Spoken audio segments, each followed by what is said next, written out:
Hello everyone, welcome back. तो स्वागत है आपका एक बार फिर से हमारे सेशन में। तो लास्ट लेक्चर में मैंने आपको अलजेब्रा कंप्लीट करवा दिया था। आई गेस आपने वो सारी वीडियो लेक्चर्स देख ली होंगी। तो आज से हम स्टार्ट कर रहे हैं अपना very important component of advance mathematics. ठीक है, ज्योमेट्री से शुरुआत करेंगे। देखो यार, अगर मैं आपके सामने बात करूँ किसके बारे में, ज्योमेट्री के बारे में, तो बड़ा ध्यान से समझेंगे। ठीक है, ज्योमेट्री ज्योमेट्री किसकी बातचीत करेंगे? ज्योमेट्री के बारे में। Very important. यार ये कुछ मैंने सोचा इसको चेंज करते हैं, बट ये अच्छा ही नहीं लग रहा।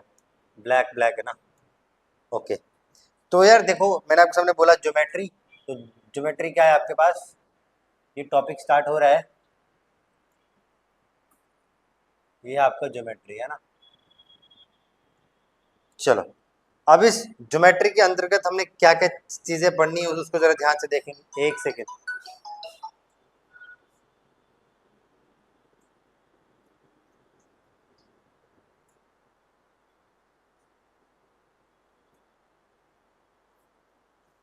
सॉरी, फोन आ गया था जरा। ठीक है, ज्योमेट्री। अब देखो यार, ये जो ज्योमेट्री का टॉपिक है ना, इसके अंदर हमको क्या क्या चीजें डील करनी है उसको ध्यान से समझेंगे। देखो, अगर मैं आपके सामने बोलूं,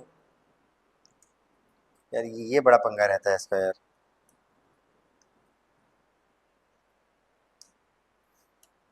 अगर मैं आपके सामने बोलूं ज्योमेट्री, तो देखो इसके अंदर जो जो कोर टॉपिक्स आपको पढ़ने हैं, ठीक है। सबसे पहला टॉपिक आपके पास रहेगा लाइंस एंड एंगल्स। कौन सा रहेगा? Lines and angles. यहां से इसकी शुरुआत होती है, नंबर वन। नंबर सेकंड है आप लोगों का ट्राइंगल्स, वेरी इंपॉर्टेंट। ठीक है, फिर नंबर थ्री है आप लोगों का सर्कल्स। ठीक है, यही है। और नंबर फोर्थ आपके पास होता है क्वाड्रिलेटरल्स, जो हम ऑलरेडी मेंसुरेशन में पढ़कर आ गए हैं। ठीक है, मेंसुरेशन 2D में, अभी आपका एक पेंडिंग है मेंसुरेशन 3D।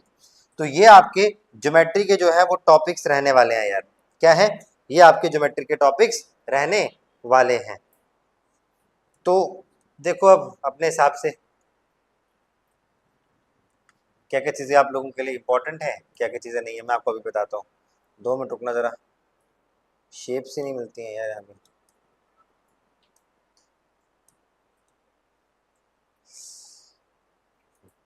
ठीक है, ये चलेगा।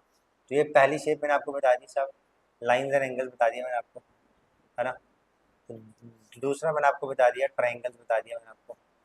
तीसरा मैंने आपको बता दिया सर्कल, बता दिया। और चौथा मैंने आपको बता दिया क्वाड्रिलेटरल, बता दिया। ठीक है, डन हो गया। पहला मैंने आपको बता दिया लाइंस एंड एंगल्स। सेकंड आपके पास आ गया कौन सा जनाब? ट्राइंगल्स। सेकंड मैंने आपको बता दिया ट्राइंगल्स। तीसरा मैंने आपको बता दिया दोस्त सर्कल्स। कौन सा बता दिया? सर्कल्स। और लास्ट मैंने आपको बता दिया दोस्त कौन सा? क्वाड्रिलेटरल्स। कौन सा बता दिया दोस्त? क्वाड्रिलेटरल्स। क्वाड्रिलेटरल्स है ना।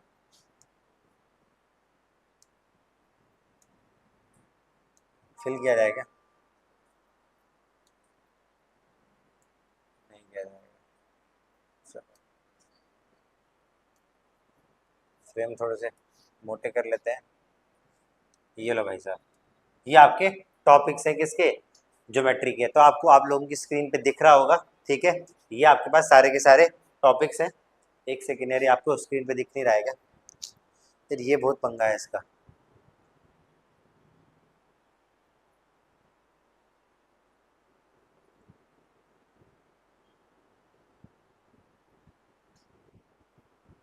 इसको कम करना पड़ेगा, मैं थोड़ा सा नीचे कर लेता हूँ। अब ठीक है? हाँ, अब ठीक है। तो ये आपके पास सारे के सारे टॉपिक्स रहेंगे ज्योमेट्री को लेते हुए। तो देखो, सबसे इंपॉर्टेंट जो है आपके एग्जाम पॉइंट ऑफ व्यू से, मैं आपको सच बताऊं तो, बिकॉज यू कांट प्रिडिक्ट कि आपको कौन से एग्जाम से क्वेश्चन आएगा, कौन से मतलब चैप्टर से आएगा। तो देखो यार, वेरी बेसिक टॉपिक, सबसे इजिएस्ट टॉपिक इस ज्योमेट्री का यही है। मैं कहूँगा, देखो मैं आपको यहाँ पर कैटेगरी में बताते जाता हूँ, ये ज्योमेट्री का सबसे इजिएस्ट टॉपिक है। ट्राइंगल जो है वो मॉडरेट का है, मतलब little bit of easy and little bit of extreme. Circle थोड़ा सा टफ लगता है बच्चों को, थोड़ा सा टफ है भी, कॉम्प्लिकेटेड भी है। Quadrilateral is again easy because हम मेंसुरेशन में पढ़कर आगे होते हैं।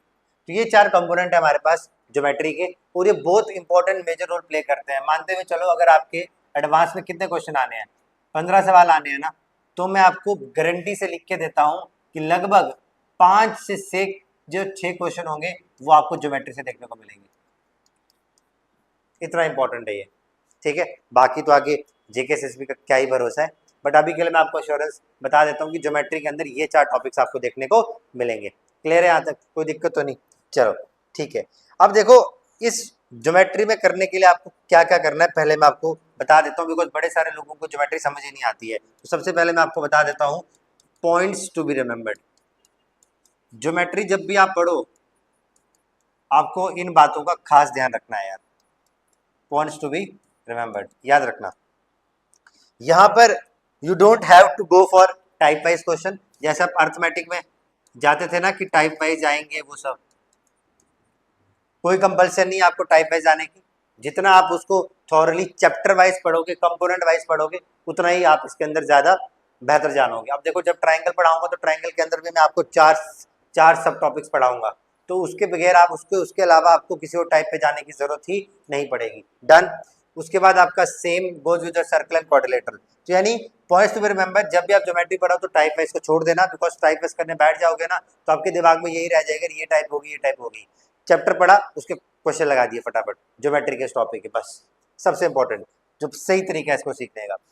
दूसरा, अगर आपको अर्थमेटिक में प्रैक्टिस की जरूरत 60% थी, तो यहाँ पर आपको लगभग 80 से लेकर 90% क्या है, प्रैक्टिस चाहिए भाई। बिकॉज अर्थमेटिक में आप फिर भी मैं आपको टाइप वाइज कवर करवा दूं, अगर आप उसको भी रिवाइज करते हुए चले जाओ तो आपका काम बन जाएगा। लेकिन ज्योमेट्री में ऐसा नहीं है। ज्योमेट्री में जब तक के लिए आप खुद प्रैक्टिस नहीं करोगे, ठीक है, सेल्फ प्रैक्टिस करके जब आप खुद एनालिसिस नहीं करोगे ना, तब तक के लिए आपको ज्योमेट्री बहुत ही टफ लगेगी। मैं आपको अभी बता रहा हूँ ये 3 बातें हैं। ये मैं क्यों बता रहा हूँ, बिकॉज मैक्सिमम स्टूडेंट को ज्योमेट्री सबसे ज़्यादा टफ लगती है, इसलिए मैं आपको अभी कभी बता रहा हूँ। तो प्लीज़ इन बातों का ध्यान रखेंगे आप, ठीक है। बताओ, ठीक है। तो चलो हम अपने पहले टॉपिक के ऊपर स्टार्ट कर रहे हैं। तो हम स्टार्ट करेंगे, देखो इन 4 में से पूरा एकदम इसी पैटर्न में चलेंगे। तो पहले टॉपिक पे स्टार्ट कर रहे हैं, ठीक है। पहला टॉपिक है हमारे पास, हेडिंग डालो सारे के सारे, लाइंस एंड एंगल्स। हेडिंग डालेंगे सारे के सारे, lines and angles. Lines and angles. Annuals नहीं आ गए हैं, lines and angles. Lines and angles, बहुत बढ़िया, बहुत खूब। ये आपका टॉपिक है। ये आ गया आपका लाइंस, ये आ गया आपके पास एंड, और ये आ गया आपके पास व्हाट, ये आ गया आपके पास एंगल्स। बहुत बढ़िया, चलो ठीक है। यहाँ तक कोई दिक्कत तो नहीं है मेरे लाल? देखो आराम आराम से पढ़ेंगे, ठीक है। आपको भी मज़ा आएगा और मुझे भी पढ़ाने में मज़ा आएगा, है ना। ऐसे हम पढ़ते जाएं, जिसका ना कोई फन हो ना कुछ, तो ऐसे पढ़ने का फ़ायदा ही क्या है, क्यों दोस्त?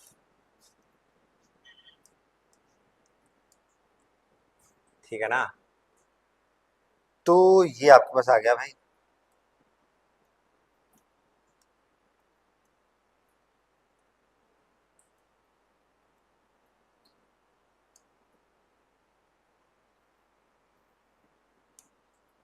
तो चलिए स्टार्ट किया जाए फिर। तो लाइंस एंड एंगल्स हमारा क्या रहेगा, टॉपिक रहेगा, ठीक है। तो अब स्टार्ट करते हैं इसको लेके। ये आपका आ गया लाइंस एंड एंगल, डन। चलो अब देखो, जब मैं आपके सामने बात करता हूँ ना लाइंस एंड एंगल्स की, इस लाइंस एंड एंगल में कुछ इंट्रोडक्शन में कुछ कुछ बेसिक चीज़ें हैं जो आपके बारे में पता होनी चाहिए। देखो सबसे पहले हम बात स्टार्ट करते हैं किसके बारे में, एक पॉइंट के बारे में। किसके बारे में बात करते हैं, एक पॉइंट के बारे में। लाइंस एंड एंगल्स के तो हम बाद में आएंगे, सबसे पहले हम बात करते हैं पॉइंट के बारे में। देखो जब कभी भी ज्योमेट्री का जिक्र होगा तो वहां पर एक पॉइंट के साथ शुरुआत होगी। जब तक आपको पॉइंट नहीं पता होगा तो आप कैसे बता सकते हो, कैसे अनुमान लगाओगे कि क्या आपके सामने क्या चीज है। देखो जब भी मैं आपके सामने बोल रहा हूँ पॉइंट, तो आप पॉइंट को कैसे डिफाइन करोगे? आप बोलोगे सर पॉइंट कोई भी चीज है, लो जी ये मैंने ऐसे करके बना दिया, ये क्या मेरे पास कोई भी एक पॉइंट है। तो मैंने कहा सर इसको जाकर अगर आपको डिफाइन कर रहा हूँ तो डिफाइन कैसे करोगे? आप बोलोगे सर पॉइंट को हम डिफाइन कर सकते हैं एक ऐसी फिगर जिसके कोई भी डायमेंशन नहीं है। ठीक है, फिगर एक ऐसी फिगर है हैविंग नो डायमेंशंस, जिसके कोई डायमेंशंस नहीं है। अब देखो जब मैं आपके सामने बोल रहा हूँ कोई डायमेंशंस नहीं है, तो इसमें सबसे पहला जो पॉइंट मेरे पास आएगा, इसके कहने का मतलब ये होगा कि इसके पास क्या होगा, जीरो रेडियस भी होगा। क्योंकि पॉइंट देखो एक तरह का सर्कुलरी फॉर्मेट का है। ठीक है, अगर मैं आपके सामने लेंथ की बात करूं तो नो लेंथ होगी, इसके पास कोई भी लेंथ नहीं होगी। अगर मैं आपके सामने हाइट की बात करूं तो नो हाइट, कोई हाइट भी नहीं होगी। और अगर मैं आपके सामने इसके पास नो ब्रेड्थ, या फिर इसी को आप क्या बोलते हो, नो विड्थ भी बोल देते हो, तो ये इसके डायमेंशन होंगे। तो पॉइंट बेसिकली क्या है, इस बेसिकली डायमेंशनलेस क्वांटिटी, मतलब इसके कोई भी डायमेंशंस नहीं है। मतलब कि यानी कि आपके पास इसका जो रेडियस है वो भी जीरो होगा। ठीक है, इसका जो लेंथ है वो भी जीरो होगा, ब्रेड्थ जीरो, और क्या, विड्थ भी जीरो। तो इस वाले चीज को आप क्या बोलोगे, एक पॉइंट डिफाइन करोगे। अब जब हम पॉइंट्स की बात करते हैं तो अब बात हमारे पास आती है कि कितने तरीके के होते हैं, है ना। तो ये पॉइंट जो है ये आपके पास कितने तरीके के होते हैं उसको भी जरा एक बार देख लेंगे साहब। तो जब मैं आपके सामने बात करूंगा कि ये कितने तरीके के होते हैं, तो पॉइंट आपके पास जनरली दो तरीके के आपको देखने को मिलेंगे। कितने तरीके के साहब? दो तरीके के देखने को मिलेंगे। अब वो कौन कौन से, उसको ध्यान से समझेंगे। यार ये क्या हो जाता है बार बार।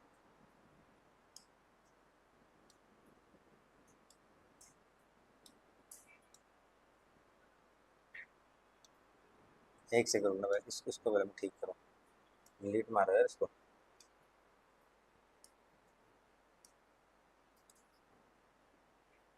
चलो, अगर मैं आपके सामने बात करूं पॉइंट, तो पॉइंट बेसिकली कितने टाइप के हैं?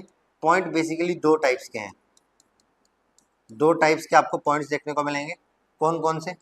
सबसे पहला पॉइंट आपके पास आता है कोलिनियर पॉइंट्स। कौन से पॉइंट? Collinear points. और सेकंड आपको देखने को मिलेंगे कौन से? Non collinear points. कौन से? Non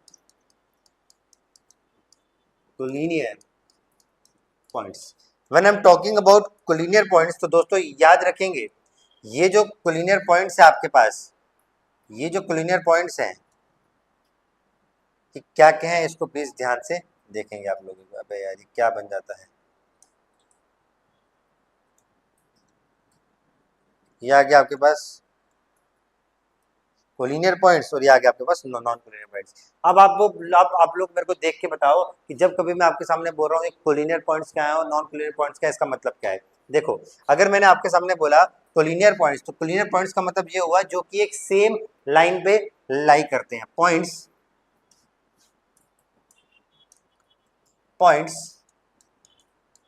which lie on the same line, जो क्या करते हैं, एक सेम लाइन के ऊपर लाई करते हैं, उन सारे पॉइंट्स को क्या बोलते हैं, कोलिनियर। और नॉन कोलिनियर क्या होगा, इसी का उल्टा है, पॉइंट्स जो does not lie on the same line, जो कि सेम लाइन के ऊपर लाई नहीं करते, उसको हम क्या बोलते हैं, नॉन कोलिनियर पॉइंट। जैसे फॉर एग्जांपल अगर नॉन कोलिनियर पॉइंट की एग्जांपल देखनी है तो मैंने एक पॉइंट यहाँ बना दिया, एक यहाँ बना दिया, एक यहाँ बना, क्या सेम लाइन पे लाई कर रहे हैं? नहीं। लेकिन इन द सेम मैनर अगर मैं आपके सामने कोलिनियर पॉइंट्स की बात करूँ तो देखो, अगर ये मैंने एक नंबर लाइन बनाई है, ठीक है, जैसे फॉर एग्जाम्पल मान लो ये मैंने कोई एक लाइन ड्रॉ कर दी है, इसके ऊपर मैं कुछ भी पॉइंट ड्रॉ कर दूँ, ये लो एक पॉइंट ये ड्रॉ कर दिया, एक ये कर दिया, एक ये कर दिया, एक ये कर दिया, एक ये कर दिया, तो सारे के सारे पॉइंट्स क्या होंगे आपके पास, कोलिनियर पॉइंट्स होंगे। बट वेयर है जब मैं इसके बाद बात कर रहा हूँ, एक इसके बाद बात कर रहा हूँ, एक बात कर रहा हूँ, स्ट्रेट लाइन तो मेरे पास ये होगी कि सेम स्ट्रेट लाइन पे लाइक कर रहे हैं, नहीं लाइक कर रहे, तो इसलिए ये सारे पॉइंट्स क्या हो जाएंगे, नॉन कोलिनियर पॉइंट्स। ठीक है, यहाँ तक कोई दिक्कत वाली बात तो नहीं है? ठीक है, एक बार फटाफट इस पेज को रिवाइज करेंगे मेरे साथ साथ। डन है, चलो तो इस पेज में हमने ज़्यादा कुछ बात नहीं करी, हमने बात करी सिर्फ और सिर्फ एक पॉइंट की। हमने बोला सर पॉइंट क्या है, एक तरह का एक डायमेंशनलेस क्वांटिटी यानी जीरो रेडियस है, ठीक है, जीरो रेडियस है, कोई लेंथ नहीं है, कोई ब्रेथ नहीं है। दो तरीके के पॉइंट्स होते हैं, collinear points and non collinear points. When I talk about collinear points, तो कोलिनियर पॉइंट्स आपके पास वो वाले पॉइंट्स है जो एक सेम लाइन के ऊपर लाई करते हैं, और नॉन कोलिनियर पॉइंट्स और दोज पॉइंट जो सेम लाइन के ऊपर लाई नहीं करते हैं, ठीक है। यहाँ तक उतार लो, इसको छापो फटाफट। मैं थोड़ा सा साइड हो जाता हूँ, अगर आपको स्क्रीनशॉट लेना है तो ले लो। यार मैं ना इसके डायमेंशन चेक करता हूँ एक बार, एक स्क्रीन पे शो नहीं हो रहा पूरा ना कम्प्लीटली है। एक सेकेंड, थोड़ा सा इसको इस तरफ करना पड़ेगा।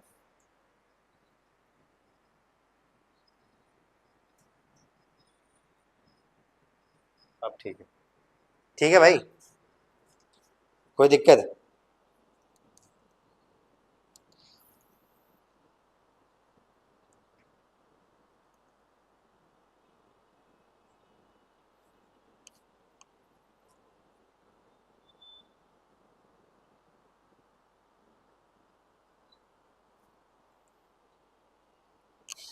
ठीक है, चलो अब आगे बढ़ते हैं।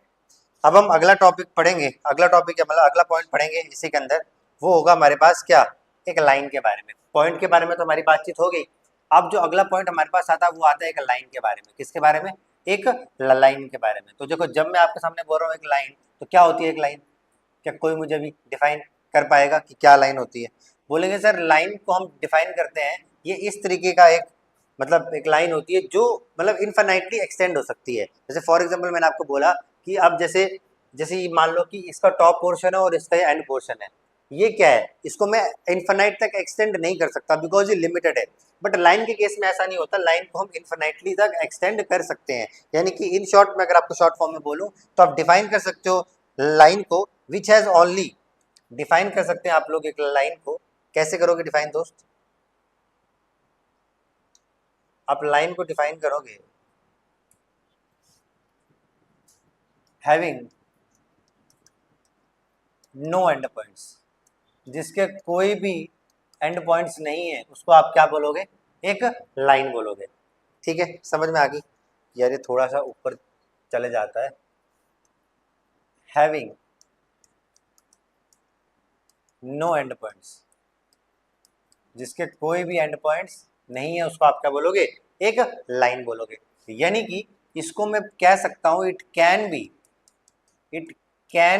Extended, it can be extended up to infinity.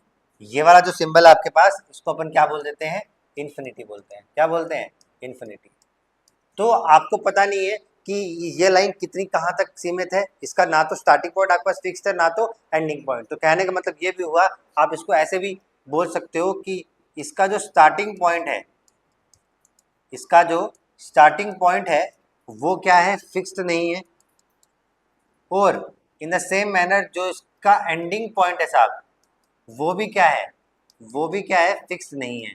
जब ये दोनों फिक्स नहीं है तभी तो उसने बोला कि कोई भी एंड पॉइंट नहीं है। अब देखो इसको समझते हैं with the help of an example. देखना, मैं आपके सामने ये एक लाइन ड्रॉ कर रहा हूं, ये मैंने एक लाइन को ड्रॉ किया है ना। चलो, ये मैंने आपके सामने एक किसी एक पर्टिकुलर लाइन को ड्रॉ किया। ये लाइन कुछ टेढ़ी काहे हो जाती है यार ये।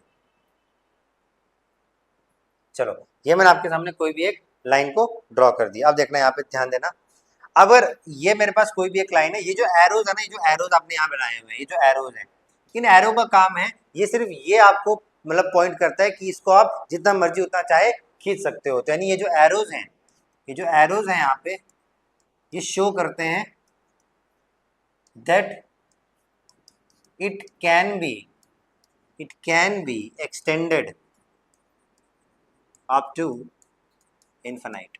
मतलब जहां कहीं भी आपको ये दो एरोज दिखेंगे ना, इस एरोज का मतलब क्या है? इन एरो का मतलब यही है कि आप इसको जितना मर्जी चाहे उतना एक्सटेंड कर सकते हो। तो यानी ये सिंपल से कह सकते हैं कि आप इसको जितना मर्जी जितना इनफिनाइट तक एक्सटेंड कर सकते हो। इसके दोनों ना स्टार्टिंग पॉइंट ना एंड पॉइंट का कुछ मालूम नहीं है। इसको आपने क्या बोल दिया? एक लाइन बोल दिया।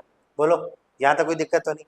अब देखो क्या होता है, जब इसी लाइन को मैंने बीच से कट कर दिया। फॉर एग्जाम्पल मान लो कि मैंने इतना पोर्शन इस लाइन तक क्या कर दिया? कट कर दिया। जब मैंने इसी लाइन का इतना पोर्शन कट कर दिया तो इसी चीज को मैं क्या बोलता हूँ, एक सेगमेंट बोलता हूँ। क्या बोलता हूँ, एक सेगमेंट बोलता हूँ। तो मेरे को पता है यार ये यहाँ से स्टार्ट है और यहाँ से खत्म है, तो जिसके आप मेरे पास स्टार्टिंग पॉइंट भी फिक्स्ड हो और एंडिंग पॉइंट भी फिक्स्ड हो, उसको हम बोलते हैं एक लाइन सेगमेंट। क्या बोलते हैं दोस्त, लाइन सेगमेंट। तो नेक्स्ट पॉइंट आपके पास रहेगा कि साहब ये लाइन सेगमेंट क्या होती है। तो लाइन सेगमेंट आई गेस मैं मानते हुए चल रहा हूँ कि आप लोगों को अब समझ में आ रहा होगा कि लाइन सेगमेंट क्या होती है, जिसके पास क्या हो, दो हैज दो एंड पॉइंट्स, जिसके क्या हो, दो एंड पॉइंट्स हो। अब ये जो दो एंड पॉइंट्स है वो कौन कौन से हो सकते हैं, यानी कि इसका जो स्टार्टिंग पॉइंट होगा वो क्या होगा, फिक्स होगा, और जो इसका एंडिंग पॉइंट होगा, और जो इसका एंडिंग पॉइंट होगा वो भी क्या होगा, वो भी क्या होगा, फिक्स्ड होगा। तो यानी एक ऐसी शेप जिसका क्या स्टार्टिंग पॉइंट भी फिक्स हो और जिसका एंडिंग पॉइंट भी क्या हो आपके पास फिक्स हो, उस शेप को आप क्या बोल देते हो, एक लाइन सेगमेंट बोल देते हो। ठीक है, जैसे कि यहाँ पर आपको दिख रहा है, तो अगर मैं इसको आपके सामने बनाना चाहूँ तो मैं इसको ऐसे ही बना दूंगा। चलो यहीं से देख लेना आप यार, चलो बना ही देता हूँ, बोलोगे यार। देखो इसको मैं यहाँ पर ड्रॉ करता हूँ आपके लिए, जैसे ये मैं आपके सामने क्या कर रहा हूँ, कोई भी एक लाइन को ड्रॉ कर दिया मैंने आपके सामने, है ना। तो ये क्या आपके पास एक कोई भी एक लाइन है, समझ में आ गए। अब इस लाइन में देखो क्या है, ये इसका स्टार्टिंग पॉइंट है, ये फिक्स्ड है, और ये इसका क्या है, एंडिंग पॉइंट। देखो इसको एरो के साथ नहीं बोला है, तो ये जो इसके फिक्स्ड पॉइंट्स है ये क्या है आपके पास एक लाइन सेगमेंट कहलाते हैं। यानी एक लाइन में से एक टुकड़ा जो आपने कट कर दिया उसको आपने क्या बोल दिया, एक लाइन सेगमेंट बोल दिया। बोलो यहाँ तक किसी को कोई भी प्रॉब्लम है तो प्लीज मुझे फटाफट से बता दो, ताकि फिर हम आगे बढ़ जाएं। बोलो जल्दी से। ये आपके पास आ गया जनाब लाइन सेगमेंट, क्या आ गया, बस आ गया लाइन सेगमेंट। चलो नेक्स्ट पॉइंट की तरफ बढ़ते हैं। अब ये वाला पॉइंट है मैं आपको यहीं पे फिनिश करवा देता हूँ, देखना ध्यान से। अब अगला पॉइंट है, यहीं पे समझो, अगला पॉइंट हमारे पास रे क्या होती है, क्या होता है, रे क्या होती है। तो क्या होती है रे, फटाफट से कोई अगर किसी को पता है तो प्लीज बता दो। बोले सर रे क्या होती है, बोले यार रे का सिंपल सा मतलब है, अब देखो आपने सबसे पहले पढ़ा एक लाइन, ठीक है, लाइन को पढ़ा, तो लाइन में आपने बोला सर लाइन हमारे पास वो है जिसका कोई भी एंड पॉइंट नहीं है ना, जिसके कोई भी एंड पॉइंट्स नहीं है, मतलब कोई भी पॉइंट फिक्स नहीं है। फिर आप आए सेकंड पॉइंट पे, आपने बोला सर लाइन सेगमेंट क्या है, जिसके दो एंड पॉइंट्स क्या है, फिक्स्ड है आपके पास। मैंने कहा सर बिल्कुल सही है। फिर आप आए रे के ऊपर। अब रे देखो क्या है, फॉर एग्जाम्पल मानो अगर ये कोई एक लाइन सेगमेंट है ना, ये वाला जो टुकड़ा है ना, ये वाला यहाँ से लेते, अब देखो इसको मैं अलग पेन से डिनोट करता हूँ। ये वाला जो टुकड़ा है ना, ये यहाँ से लेके टिल कहाँ तक, ये यहाँ तक, यहाँ से लेके ये यहाँ तक, ये वाला जो पोर्शन है ये आपके पास क्या कहलाएगा, एक रे। इन द सेम मैनर यहाँ से लेके और ये वाला जो पोर्शन है ना, ये आपका क्या कहलाएगा, एक रे कहलाएगा। लो जी, मैंने आपको इसी एक डायग्राम में तीनों के तीनों बता दिए। यानी कि आपको यहाँ से क्या पता लग रहा है, रे का सिंपल सा मतलब है कि साहब जिसके पास क्या हो, has only one and point, has only one and point. और वो एंड पॉइंट कौन सा होगा, यानी इसका स्टार्टिंग पॉइंट तो पता होता है, यानी इसका जो स्टार्टिंग पॉइंट है वो क्या होता है, वो तो आपके पास फिक्स्ड होता है, बट इसका जो एंडिंग पॉइंट है ना दोस्त, इसका जो एंडिंग पॉइंट है वो क्या होता है, वो फिक्स्ड नहीं होता है। Ending point is not fixed. बोलो यहां तक बात आपको समझ में आई, यस और नो, फटाफट से बता दो। तो थोड़ा सा इधर कर लेता हूँ, ठीक है। अब तो हमने बातचीत करी कहाँ पे, रे की बात करी, आपने बोला था जिसका एक एंड पॉइंट हो, स्टार्टिंग पॉइंट और फिक्स पॉइंट, और वो चलो इसकी भी मैं आपको अलग से फिगर बना देता हूँ साइड पे, ताकि आपको पता लग ही जाए। देखना ये आपको कुछ इस तरीके से देखने को मिलेगी। कहाँ पर बना दूं, यहाँ बना देते, ये लो भाई, ये मैंने आपके सामने डायग्राम बना दी, फ्रेम इसकी थोड़ी सी बड़ी कर देते हैं। चलो आ जाओ, ये जो आपने बोला देख रहे हो, ये वाला जो इसका स्टार्टिंग का पॉइंट है, ये क्या है, ये स्टार्टिंग पॉइंट है, स्टार्टिंग पॉइंट है, ये फिक्स्ड है, और ये लास्ट वाला पॉइंट फिक्स्ड नहीं है, यानी इसका एंडिंग पॉइंट क्या है, फिक्स्ड नहीं है, इसका एंडिंग पॉइंट है। तो ये थी आपकी सारी की सारी कहानी किसकी, एक लाइन क्या होती है, फिर आपने पढ़ा लाइन सेगमेंट क्या होती है, फिर हमने पढ़ा एक रे क्या होती है। बोलो क्या ये तीनों के तीनों पॉइंट्स आपको क्लियर हो गए, बोलो हाँ ना। देखो बड़े आराम आराम से पढ़ेंगे, बिकॉज मुझे पता है कि इसमें बड़े सारे बच्चों को डाउट्स वगैरह आने की आशंका है। बोलो जल्दी से, कोई दिक्कत तो नहीं है, हो गया। चलो अब थोड़ी सी बातचीत करते हैं इस लाइन के बारे में। किसके बारे में बातचीत करते हैं दोस्त? इस लाइन के बारे में। आपने बोला सर लाइन, अब लाइन देखो, लाइन का सिंपल सा फंडा ये है कि आपने बोला सर एक लाइन, तो मैंने कहा यार ये जो लाइन है ना, ये फर्दर दो तरीके की हो सकती है। कितने तरीके की? टू टाइप्स की। आपने बोला सर ये जो लाइन है ये कितने तरीके की है? टू टाइप्स की है। अब बोले सर वो वाली दो टाइप्स कौन कौन सी है, उसको ध्यान से समझो। देखो एक टाइप आपके पास आ जाती है कौन सी? स्ट्रेट लाइन आती है। कौन सी आती है? Straight line. ये आपको दिख नहीं रहा है। एक आती है आपके पास कौन सी? स्ट्रेट लाइन, जो क्या आपके पास स्ट्रेट लाइन हो। यार ये क्या है, इसको मसला है यार, इसको ठीक करो, ये दिख ही नहीं रहा है। तो एक है आपके पास कौन सी साहब? Straight line, done. और सेकंड है आपके पास कर्व्ड लाइन। कौन सी लाइन? Curved line. अब देखो इसका मसला बड़ा सिंपल सा है। स्ट्रेट लाइन क्या होता है? अबे यार ये क्या ही आ गए। इसका मसला बड़ा सिंपल सा है। ये आपके पास आगे एक स्ट्रेट लाइन और ये आगे आपके पास एक कर्व्ड लाइन आपको देखने को मिल गई।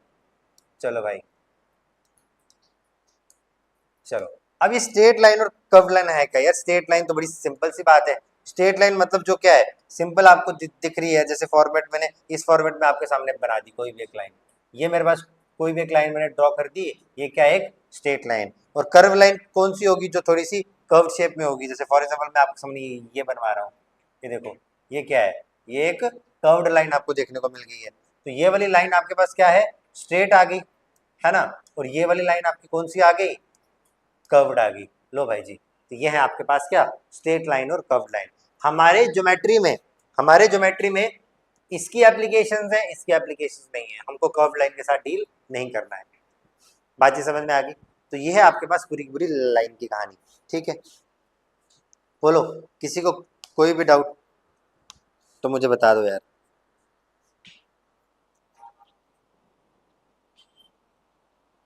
चलो, नहीं है, चलो अब आगे टॉपिक का नाम देंगे सारे के सारे टाइप्स ऑफ लाइंस। अब ये जो लाइंस है उसकी क्या क्या टाइप्स हो सकती हैं, है ना।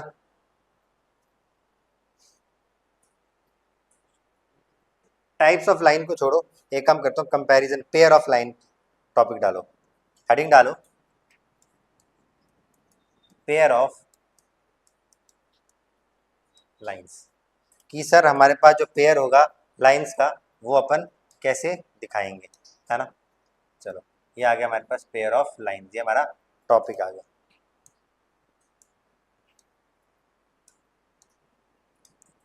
Pair of lines. अब देखो, अब ये जो टॉपिक है हमारे पास पेयर ऑफ लाइन, इसके अंदर आपको देखो पेयर का मतलब क्या होता है? पेयर का मतलब होता है दो। अब मेरे पास कितनी लाइनें होंगी? दो लाइनें होंगी। कितनी लाइनें होंगी? दो। अब इन दो लाइन में डिफरेंट डिफरेंट केस बनेंगे। या तो हो सकता है वो दोनों की दोनों लाइनें आपस में क्या कर जाएं? इंटरसेक्ट कर जाएं, या एक दूसरे के क्या हो? परपेंडिकुलर हो, या एक दूसरे के पैरेलल हो, यानी कि कभी ना मिले, या एक के ऊपर एक आ जाए। ठीक है, उसका नाम कुछ अलग से होगा। या फिर एक सिंगल पॉइंट से बहुत सारी लाइन जो है वो पास कर रही हो। ठीक है, तो डिफरेंट तरीके की लाइंस अपन डील करेंगे। तो पेयर ऑफ लाइंस में सबसे पहला जो आपके पास आएगा, that will be your intersecting lines. कौन से लाइंस आएंगी? Intersecting lines. देखो, ये मैंने एक लाइन आपके सामने बनाई है और ये मैंने आपके सामने एक सेकेंड लाइन बना दी। डन।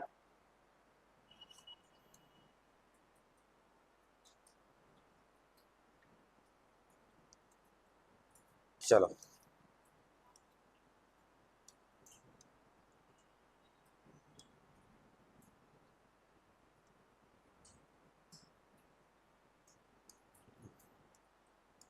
ये आपके पास पहला पेयर है। हो सकता है कि दोनों लाइनें आपस में क्या कर जाए? इंटरसेक्ट कर जाए। सेकंड केस हो सकता है दोस्त कि आपस में जो लाइंस हैं वो पैरेलल हो जाए, मतलब कभी ना मिले, है कि नहीं। ये वाला केस में तो पॉसिबल है कि नहीं भाई? एक केस ये हो जाए और एक केस ये हो जाए कि दोनों लाइनें आपस में क्या हो जाए? पैरेलल हो जाए। अब एक केस आपका ये भी हो सकता है। यार, अब एक केस आप लोगों का ये भी हो सकता है। ठीक है,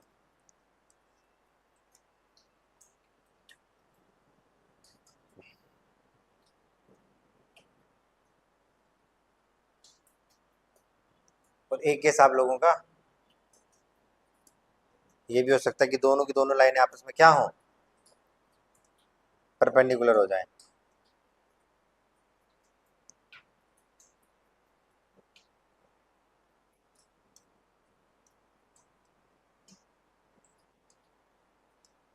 चलो ये आ गया।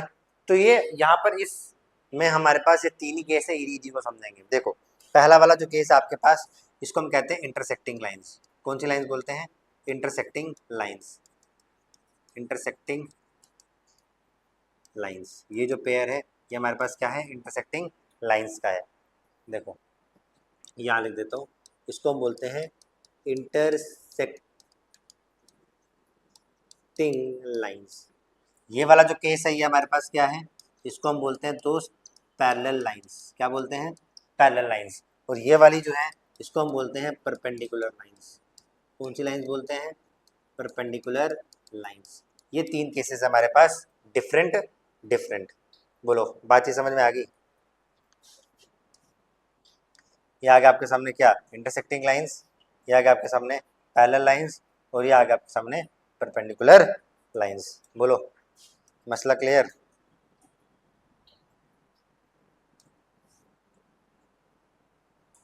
पैरेलल लाइंस और ये आपके सामने क्या आ गई? Perpendicular lines. तीन लाइंस क्लियर है आपको? अब इंटरसेक्टिंग लाइंस क्या हुई? देखो ये वाला जो पॉइंट है ये क्या है? ये पॉइंट ऑफ इंटरसेक्शन है, इसको कहा जाता है point of intersection. Point of inter, ये वाला जो पॉइंट है इसको कहा जाता है मेरे दोस्त पॉइंट ऑफ इंटरसेक्शन, जहां पर ये लाइन आपस में क्या कर रही होती है? इंटरसेक्ट कर रही होती है। तो ये जो पॉइंट ऑफ इंटरसेक्शन यानी कि दो लाइन है, तो पहला केस हो गया कि दोनों लाइनें आपस में क्या कर जाएंगी? इंटरसेक्ट कर जाएंगी। इसको हम क्या बोलते हैं? Intersecting lines. अब ये वाली जो लाइन है पैरेलल लाइन है जो कि आपस में कभी ना मिले, तो इनके बीच में ये जो वाला जो परपेंडिकुलर डिस्टेंस होता है ना, ये हमेशा क्या होता है? कांस्टेंट होता है। क्या होता है? कांस्टेंट। जब कभी ये लाइन कांस्टेंट नहीं हुई, जब कभी ये लाइन कांस्टेंट नहीं हुई, तो भाई साहब वो पैरेलल नहीं होगी। इनके बीच का जो डिस्टेंस है वो हमेशा क्या होता है? कांस्टेंट होता है। देन आता है मेरे पास ये 90 डिग्री वाला। कितना? 90 डिग्री वाला। इसको हम क्या बोलते हैं? परपेंडिकुलर। क्या बोलते हैं? परपेंडिकुलर। जैसे इसको मैंने नाम दे दिया 1, इसको मैं नाम दे दिया 2, तो मैं बोलूंगा line 1 is perpendicular to line 2। ठीक है। अगर ये मैंने कह दिया लाइन 1 और लाइन 2, तो हम लिखेंगे 1 इज पैरेलल टू लाइन 2। ये सिंबल पैरेलल के हैं। ठीक है। अगर इसको मैं नाम दे दिया 1 और इसको नाम दे दिया 2, तो 1 इंटरसेक्ट्स 2, 1 इंटरसेक्ट्स 2 एट ओ दे दिया मैंने नाम इसका, ओ। डन। अब यहाँ पर एक पॉइंट और है, इसको ध्यान से समझना। ये वो देखो यहाँ पर ये जो एंगल बन रहा है, एक ये बन रहा है और एक ये बन रहा है। ये वाला एंगल को मैंने नाम दे दिया अल्फा, इस वाले नंबर को मैंने नाम दे दिया बीटा।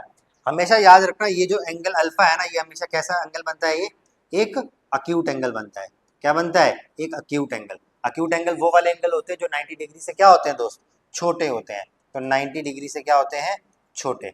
लेस देन 90 डिग्री, यानी थीटा जो है वो क्या हो जाएगा? लेस देन 90 डिग्री हो जाएगा। इसको कंफ्यूजिंग के लिए क्या कर रहे हैं यार, ये क्या हो गया?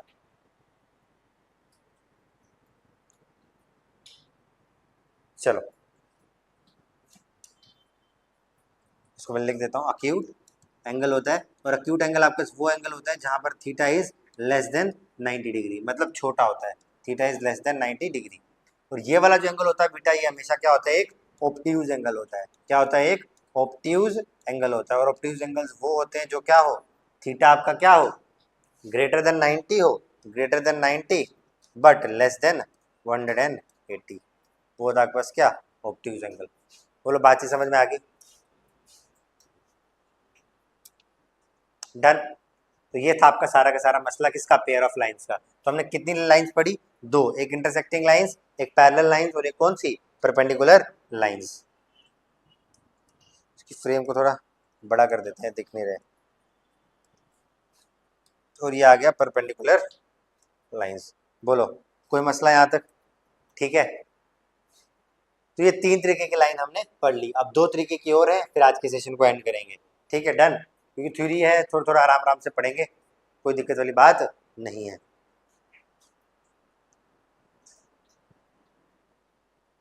ठीक है, चलो चलो स्टार्ट करते हैं, इस लाइन वाले टॉपिक को खत्म करते हैं, आगे बढ़ेंगे। अब जो अगली लाइंस हमारे पास ना, वो आती है हमारे पास कोइंसिडेंट लाइंस। कौन सी लाइंस होती हैं? Coincident lines. जैसे फॉर एग्जांपल मैं आपके सामने बोल रहा हूँ, ये मैंने आपके सामने कोई भी एक लाइन ड्रॉ कर दी, मान लो ये मैंने कोई भी एक लाइन ड्रॉ की है, ठीक है। अब इसके ऊपर मैं एक और लाइन ड्रॉ करूंगा, सेम सेम फॉर्मेट की। यानी एक के ऊपर जो एक लाइन आपको देखने को मिलती है वो कौन सी होती है? कोइंसिडेंट लाइन होती है। कौन सी होती है? Coincident line. जैसे फॉर एग्जाम्पल मैंने ये एक लाइन बना दी, तो ये आपको क्या देखने को मिल रही है? एक कोइंसिडेंट लाइन देखने को मिल रही है। तो बिल्कुल सही बात है, ये क्या है? कोइंसिडेंट लाइन है। यस, तो ये आ गया। देखो ये वाला जो केस है आपका, इसको हम क्या बोलते हैं? Coincident lines. इन लाइंस को हम क्या बोलते हैं? कोइंसिडेंट लाइंस, यानी कि एक के ऊपर एक, ठीक है। और ये जो कोइंसिडेंट लाइन जो है ना, ये क्या है? ये एक तरह का स्पेशल केस है। एक तरह का क्या है? स्पेशल केस है। किसका? Special case of parallel lines. ये पैरेलल लाइंस का क्या है दोस्त? एक स्पेशल केस है।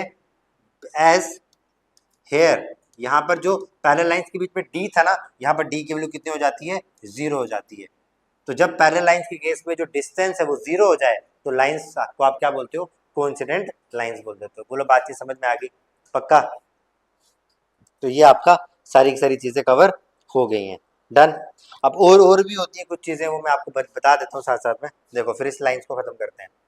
अब देखो क्या होता है, जैसे फॉर एग्जांपल मैं कोई दो लाइंस बना रहा हूँ, देखना ध्यान से, समझ लो तो आपके लिए बेहतर है। ये मैंने आपके सामने कोई भी दो लाइंस ड्रॉ कर दिए है ना।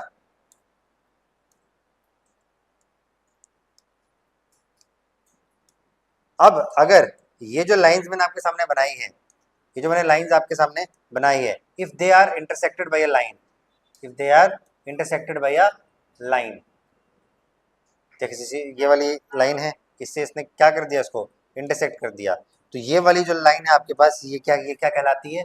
इसको बोला जाता है दोस्त ट्रांसवर्सल लाइन। क्या बोला जाता है? Transversal line. दो पैरेलल लाइंस के बीच में ये वाली लाइन कौन सी होती है? Transversal line. तो इसको भी आप ध्यान से समझेंगे भाई। ये वाली लाइन कौन सी होती है आपके पास? Transversal line. एक केस और होता है, उसको भी देख लो, फिर ये टॉपिक खत्म हो जाएगा। देखो बनाते हैं कुछ,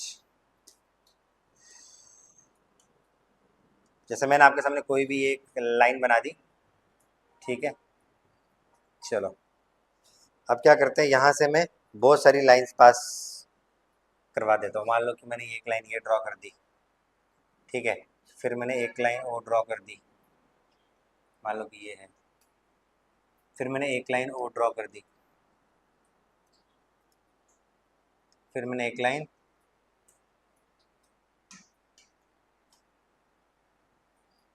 और ड्रॉ कर दिया, एक्सेट्रा। तो ये वाला जो केस आपको देखने को मिलता है ना, ये वाला, इसको आप क्या बोलते हो? इसको आप बोल देते हो दोस्त क्या?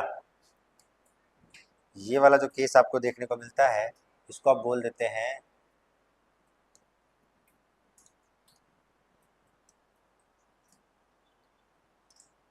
ठीक है। रुक जाओ 2 मिनट। देख रहे हो कितने सुंदर सुंदर तरीके से आपको पढ़ाना पड़ता है यार। ये वाली जो लाइन है यार, ये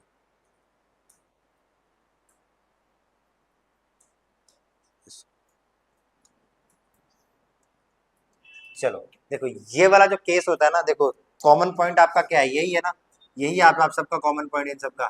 तो इनको बोलते हैं, जो एक सिंगल पॉइंट से बहुत सारी लाइंस पास करें, इसको हम बोलते हैं कॉनकरेंट। क्या बोल देते हैं? कॉनकरेंट लाइंस। कंफ्यूज मत होना, वो कोइंसिडेंट लाइंस है और ये कॉनकरेंट लाइंस का केस है। तो बोलो बातचीत आपको समझ में आ गई? पक्की बात है? तो ये आ गया आपके पास क्या? कॉनकरेंट लाइंस का केस। ये आपके पास आ गया कोइंसिडेंट लाइंस का केस, और ये आ गया आपके पास ट्रांसवर्सल लाइन। डन है? कोई दिक्कत यहाँ तक प्लीज मुझे बता दो। फिर आपके पास आ गई ट्रांसवर्सल लाइन, ये आपके पास आ गई दोस्त कौन सी? आपके पास आ गई कॉन्करेंट लाइंस, और ये आपके पास आ गई कौन सी? Coincident lines. तो ये था आपके पास सारा का सारा माजरा। समझ में आ गई? तो ये है आपकी सारी की सारी लाइंस के केस जो मैंने आपको आपके सामने बता दिए। तो कोइंसिडेंट लाइंस एक के ऊपर एक, स्पेशल केस है पैरेलल लाइंस का d = 0, ट्रांसवर्सल जब दो पैरेलल्स के बीच में एक लाइंस आपस में कट करे उसको ट्रांसवर्सल बोलते हैं। और ये वाली जो केस आ गया आपके पास कॉन्करेंट लाइंस का केस आ गया। बोलो जहां तक कोई भी दिक्कत किसी को? ठीक है, तो अब देखो ये सिंगल पॉइंट, अब आप बोलोगे सर कॉन्करेंट लाइंस कितनी हो सकती हैं, तो याद रखना एक पॉइंट चीज कि भाई इस सिंगल पॉइंट से infinite number of lines can be pass. तो ये वाला जो पॉइंट है यहाँ से आप बोल सकते हो सीधे कि इस सिंगल पॉइंट से कॉन्करेंट लाइन से क्या होता है, यहाँ मैं लिख देता हूँ। ये जो सिंगल पॉइंट है, जो सिंगल पॉइंट है, इससे क्या हो सकता है, infinite lines can be passed, infinite lines can be passed. यहाँ से इनफाइनाइट लाइंस जो है वो पास हो सकती हैं। बातें समझ में आ गई?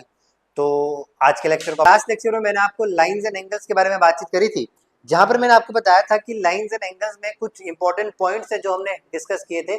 हमने ज्यादा डिस्कशन नहीं किया था, हमने सिर्फ लाइंस के बारे में बातचीत की थी, लाइन सेगमेंट के बारे में बातचीत की थी, रे के बारे में बातचीत करी थी। स्टार्टिंग फ्रॉम पॉइंट देखो ये आपके सामने आपकी स्क्रीन पे है। उसके बाद फिर मैंने आपको बताया कि सर लाइन क्या होता है, लाइन सेगमेंट क्या होता है, रे क्या होता है ना। इसके बाद हम आगे बढ़े और आगे हमने बात करी कि लाइन कितने तरीके की है, फिर अगर पेयर ऑफ लाइंस कि जब मेरे पास दो लाइंस हो तो उसमें कौन कौन सा केस बन सकता है। ठीक है, तो कौन सा बन सकता है भाई साहब, पॉइंट ऑफ इंटरसेक्शन हो सकता है, इंटरसेक्टिंग पैरेलल हो सकती है, परपेंडिकुलर हो सकती है ना।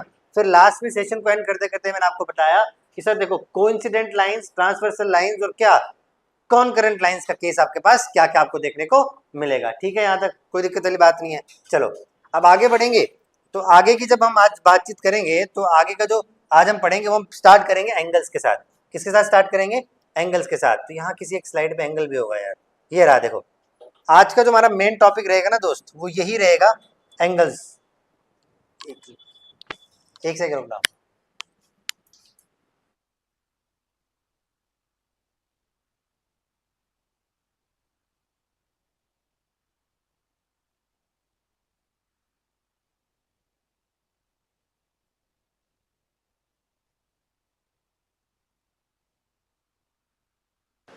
हेलो, हाँ ठीक है चलो।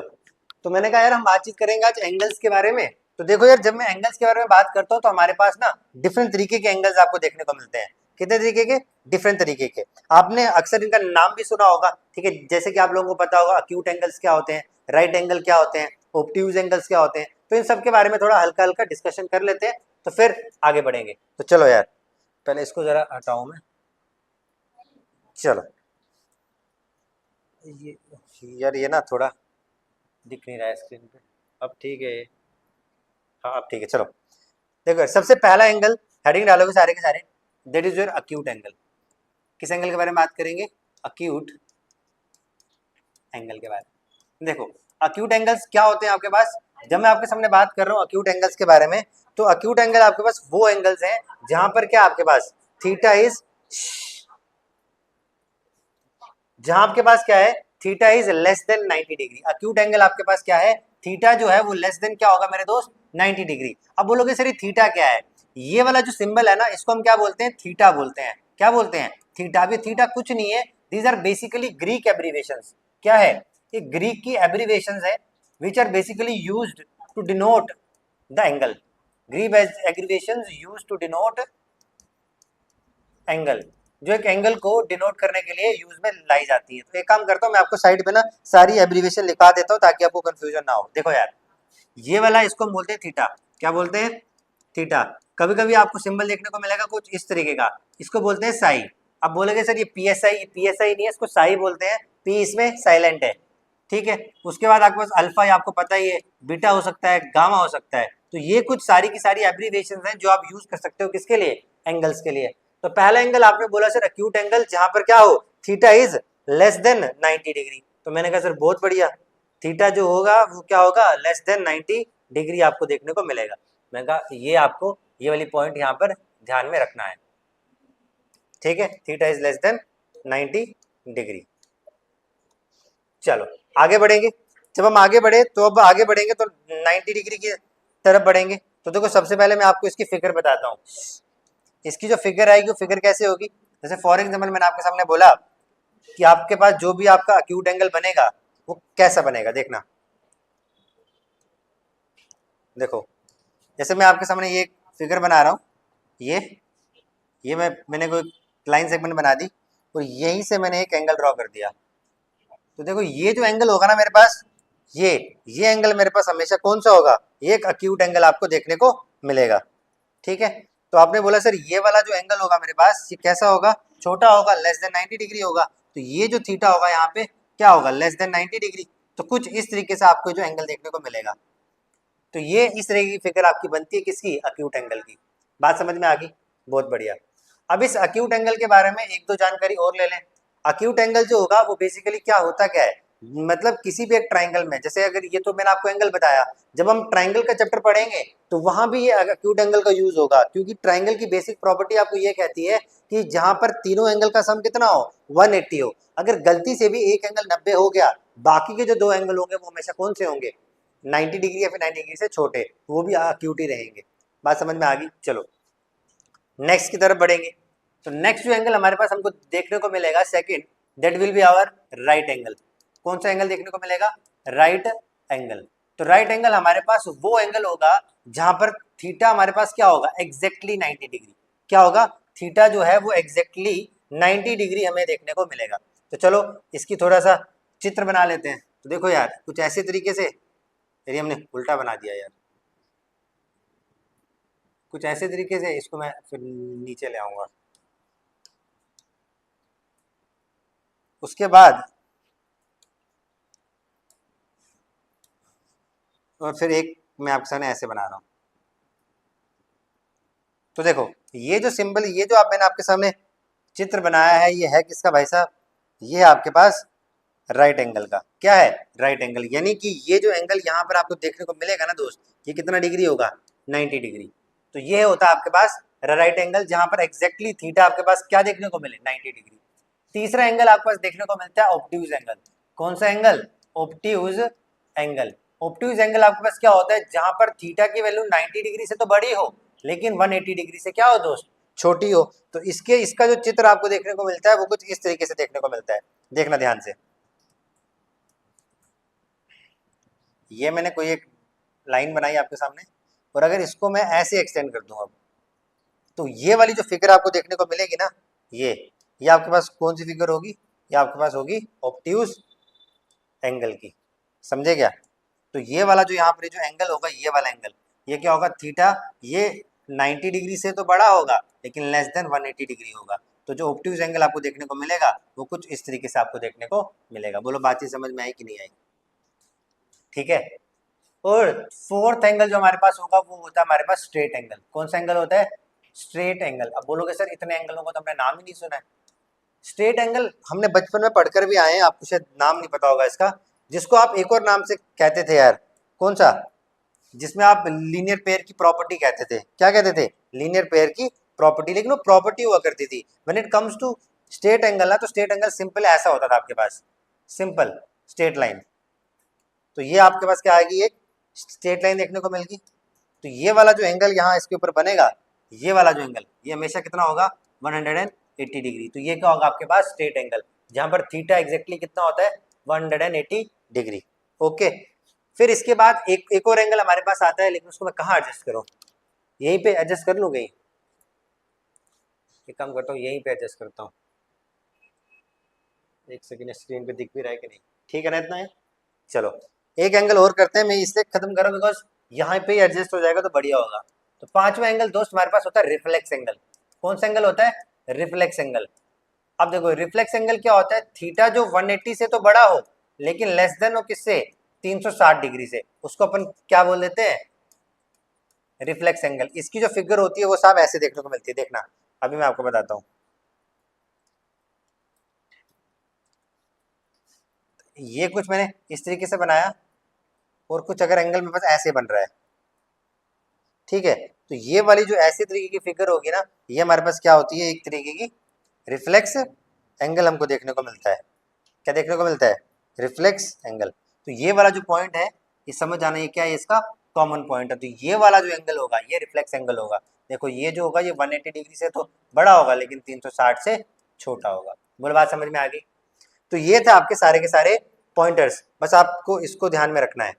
क्या रखना है, इसको ध्यान में रखना है। तो इन सबको मैं हेड में यहाँ पर बॉक्स में लगा देता हूँ, जो जो इनकी कंडीशन है जो आपको याद रखनी है। इसमें जो पॉइंट्स याद रखते हैं वो मैं आपको ऐसे हाईलाइट कर देता हूँ। Theta equal to 90 degree. बोलो इतनी बातें आपको समझ में आ रही हैं? समझ में आ रही है भिड़ू? तो ये था आपका थीटा इक्वल टू 90 डिग्री।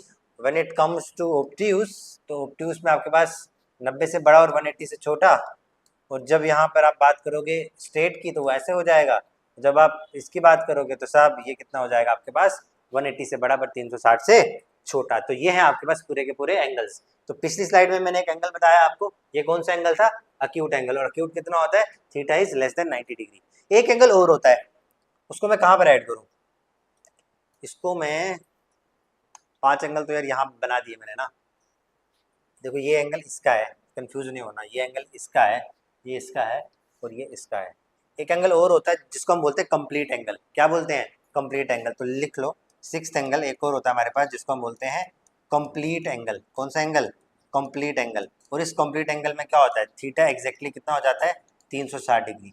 कितना हो जाता है, थीटा एग्जैक्टली 360 देखने को मिलता है। Theta exactly 360। तो ये है, ये आपके पास सारे के सारे एंगल्स और उनके जो जो भी थी मतलब डेफिनेशंस वो क्या होगी आपको क्लियर होगी। डन। यहाँ तक किसी को कोई भी डाउट है तो प्लीज आस्क मी, जल्दी से बताओ यार।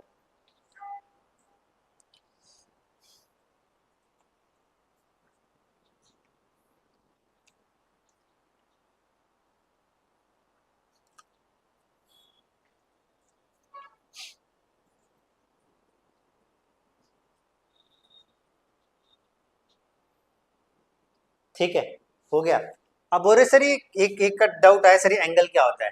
देखो अगर आपको एंगल को डिफाइन करना हो ना तो एंगल को आप ऐसे डिफाइन कर सकते हो, जब दो रेज मिलके जो एंगल बनाती हैं, क्या, जब टू रेज आपस में मिलती हैं, जब दो रेज आपस में मीट करती हैं तो जो वो थीटा बनाती हैं वही आपके पास क्या होता है, एक एंगल होता है। जैसे फॉर एग्जांपल मान लो ये एक रे ही तो है, रे 1 और रे 2, इन्होंने जो एंगल बनाया इसी को तो आप एंगल बोल रहे हो। और इन्हीं को आप क्या बोल देते हो, आर्म्स भी बोल देते हो। क्या बोल देते हो, इसको आप आर्म्स भी बोल देते हो। ये इसकी आर्म आ जाएगी और ये भी क्या हो जाएगी, आर्म आ जाएगी। बात समझ में आ गई। तो ये थे आपके सारे के सारे एंगल्स के बारे में बातचीत। तो आई गेस ये सारी बात आपको समझ में आ गई। चलो नेक्स्ट के आगे बढ़े। अब हम बात करेंगे पेयर ऑफ एंगल्स के बारे में। किसके बारे में, पेयर ऑफ एंगल्स के बारे में। Pair of angles. अब जब एंगल्स के बारे में बात होगी, लाइंस के बारे में बात की, फिर हमने पेयर ऑफ लाइंस के बारे में बात की थी, तो सर एंगल के साथ ऐसी धोखाधड़ी क्यों। तो एंगल भी बोल रहा है कि भाई मेरे भी पेयर के सामने बात करो, मैं भी अकेला नहीं रह सकता हूँ, मेरे भी जोड़े हैं, है ना, तुम्हारी तरह नहीं है ये। चलो देखो अगर पेयर ऑफ एंगल्स की बात करें तो पेयर ऑफ एंगल्स में हमारे पास दो टाइप के एंगल देखने को मिलेंगे। कौन कौन से, दो टाइप के जो एंगल्स हैं, एक होता है हमारे पास कॉम्प्लीमेंट्री और एक होता है सप्लीमेंट्री। ठीक है, तो कौन कौन से एंगल्स हैं एक बार बातचीत करते हैं इसके बारे में। मैंने कहा सर पहला जो एंगल आपको देखने को मिलेगा, जो फर्स्ट तरीके का जो एंगल होगा आपके पास वो होगा complementary. You know complementary, complementary angles.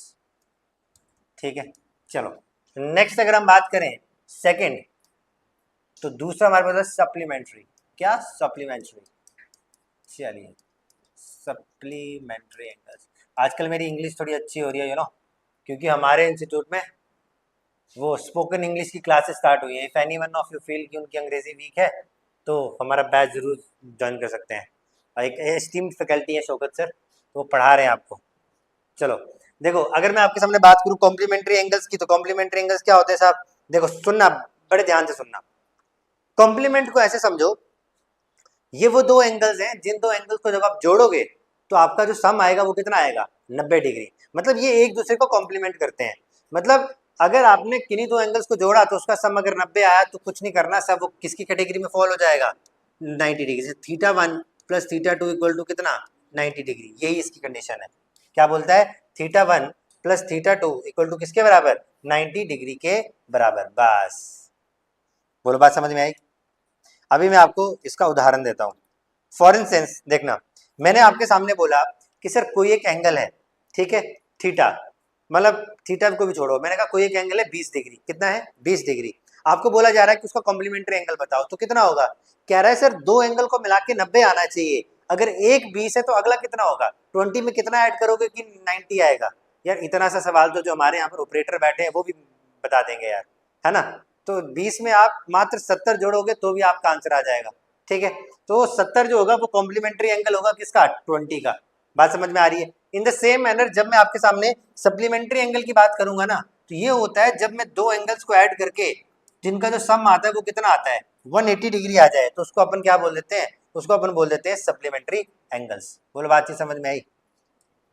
तो सप्लीमेंट्री एंगल्स जो होगा आपके पास, दो एंगल्स को जोड़ने पे 180 आता है और दो एंगल को जोड़ने पे अगर 90 आ जाए तो वो कॉम्प्लीमेंट्री एंगल कहलाता है, ठीक है।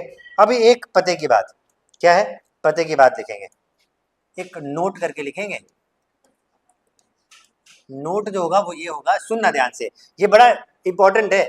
अगर मैं आपके सामने बोल रहा हूं कोई एक एंगल है, गिवन है आपके पास कोई भी एक एंगल, और वो एंगल क्या है मेरे पास, मान लो थीटा है, क्या है, थीटा। और आपसे क्वेश्चन ने पूछा है कि बताओ इसका, इस एंगल का कॉम्प्लीमेंट्री एंगल कौन सा होगा, इसका कॉम्प्लीमेंट्री एंगल कौन सा होगा। तो क्या होगा यार, देखो दो एंगल का सम 90 है, अगर एक थीटा है तो अगला कॉम्प्लीमेंट्री एंगल क्या होगा, 90 डिग्री माइनस थीटा, हमेशा रखना याद। और अगर सेम चीज है, एंगल आपके पास थीटा है, लेकिन आपसे क्या पूछा जा रहा है, इसका सप्लीमेंट्री एंगल पूछा जा रहा है, क्या पूछा जा रहा है, सप्लीमेंट्री एंगल, तो याद रखना वो कितना होगा, 180 डिग्री माइनस थीटा।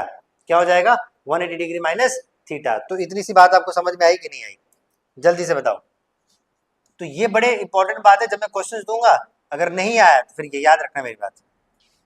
तो ये आपका आ गया pair of angles, complementary angles theta 1 theta 2 90, supplementary angles दोनों का सम करके कितना हो गया आपके पास जनाब, 180 डिग्री। अच्छा चलो उदाहरण के तौर पे कुछ काम करते हैं। मैंने कहा सर फॉर एग्जांपल आपके पास जो थीटा है वो कितना है, 45 डिग्री है, तो मुझे बताओ उसका कॉम्प्लीमेंट्री एंगल कितना होगा, जल्दी से।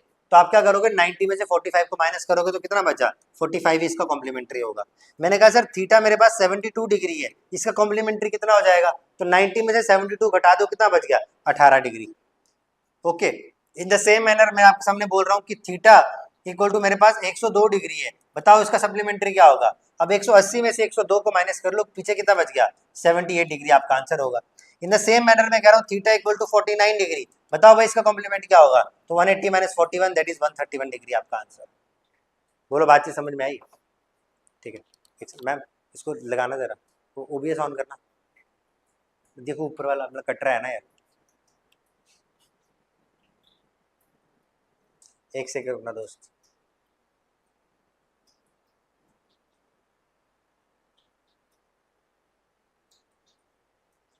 चलो ठीक है, अब इसी बेस पे आपको मैं क्वेश्चन लिखाता हूँ, क्वेश्चन लिखो, find an angle theta, question है आप लोगों के सामने, फाइंड, बढ़िया सवाल है, find an angle theta, find an angle theta whose supplementary angles is, whose supplementary angle is, whose supplementary angle is 5 times, जिसका सप्लीमेंट्री एंगल जो है वो क्या है, 5 times of its complementary angles, 5 time of its what, complementary angle. लो जी, अब मुझे बताओ इसका आंसर क्या होगा, बताओ। ऑप्शन चाहिए आप लोगों को, तो ऑप्शन भी लिख लो यार, ऑप्शन है आपके पास, यार क्या हो जाता है इसको,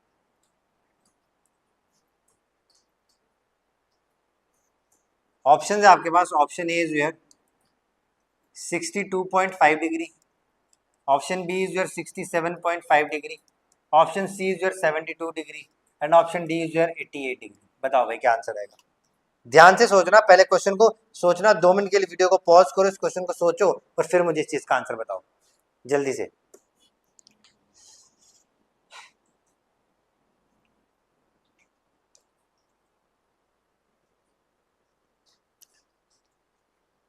चलो मैं मानते हुए चल रहा हूँ कि आप लोगों ने इसको ट्राई किया होगा, जिनका आगे आंसर वेल एंड गुड, जिनका नहीं आया अब प्लीज ध्यान यहाँ पर देना। देखो क्या बोल रहा है, कह रहा है फाइंड एन एंगल थीटा, एक एंगल थीटा निकालो जिसका सप्लीमेंट्री एंगल जो है वो 5 गुना है किसके, उसके कॉम्प्लीमेंट्री एंगल्स के, है ना।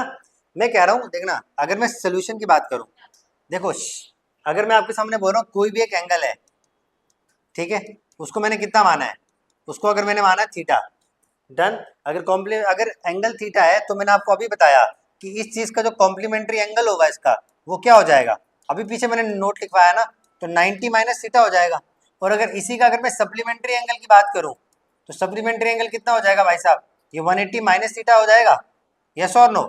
अब क्या बोला है कि सप्लीमेंट्री एंगल जो है वो 5 टाइम्स है उसके कॉम्प्लीमेंट्री एंगल्स के, यानी कि supplementary angle 180 minus theta equal to 90 minus theta. अब क्या बोला है, सप्लीमेंट्री एंगल 5 गुना है उसके कॉम्प्लीमेंट्री एंगल्स के, इसकी वैल्यू 5 गुना है तो 5 इंटू 90 माइनस थीटा। यस और नो? तो जब आप इसको सॉल्व करोगे 180 डिग्री माइनस थीटा, इसको करोगे 9 5 से कितना 45, 450 माइनस 5 थीटा। थीटा को क्या कर दो इस तरफ ले आओ तो minus theta plus 5 theta equal to 450 minus 180। तो क्या आ जाएगा 4 थीटा इक्वल टू 450 में से 180 माइनस करोगे कितना आएगा। देखो अगर यहाँ पे 200 होता तो आंसर आ जाता 250, उसमें 20 और जोड़ दो तो 270। तो थीटा की वैल्यू कितनी आ जाएगी 270 बटे में 4, 4 कितने जा 4 6 24, बचा कितना 30, 4 7 28 एंड 5 जा तो 67.5 डिग्री आपका एक्चुअल में आंसर आ जाएगा। और जनाब ये जो क्वेश्चन है ना, ये कोई हल्का फल्का क्वेश्चन नहीं है। देखो इसी टॉपिक से क्वेश्चन आ रहे हैं, ये क्वेश्चन आपका आया है सर सीडीएस के एग्जाम में, ठीक है। आई गेस 2025 या 2026 का कोई एक पर्टिकुलर एग्जाम है, मेरे को अच्छे से याद नहीं है, बट सीडीएस के एग्जाम का क्वेश्चन है। तो देख रहे हो अभी तो ये चैप्टर हमारा मतलब जस्ट स्टार्ट ही हुआ है, अभी इसमें बड़ी सारी चीजें आपको बतानी है, ठीक है। तो ये था, तो इसके ऊपर क्या था, पेयर ऑफ एंगल्स के बारे में बातचीत करी थी, है ना। अभी हमने type of different types of angles के बारे में बातचीत करी थी, क्या वर्टिकली अपोजिट एंगल्स वगैरह वो सब नहीं, वो नहीं बात करी थी। तो हेडिंग डालो सारे के सारे, हेडिंग डालो important types of angles.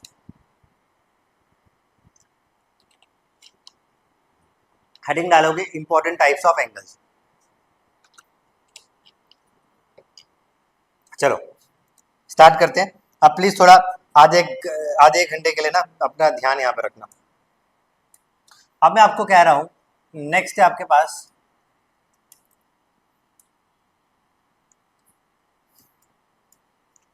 Important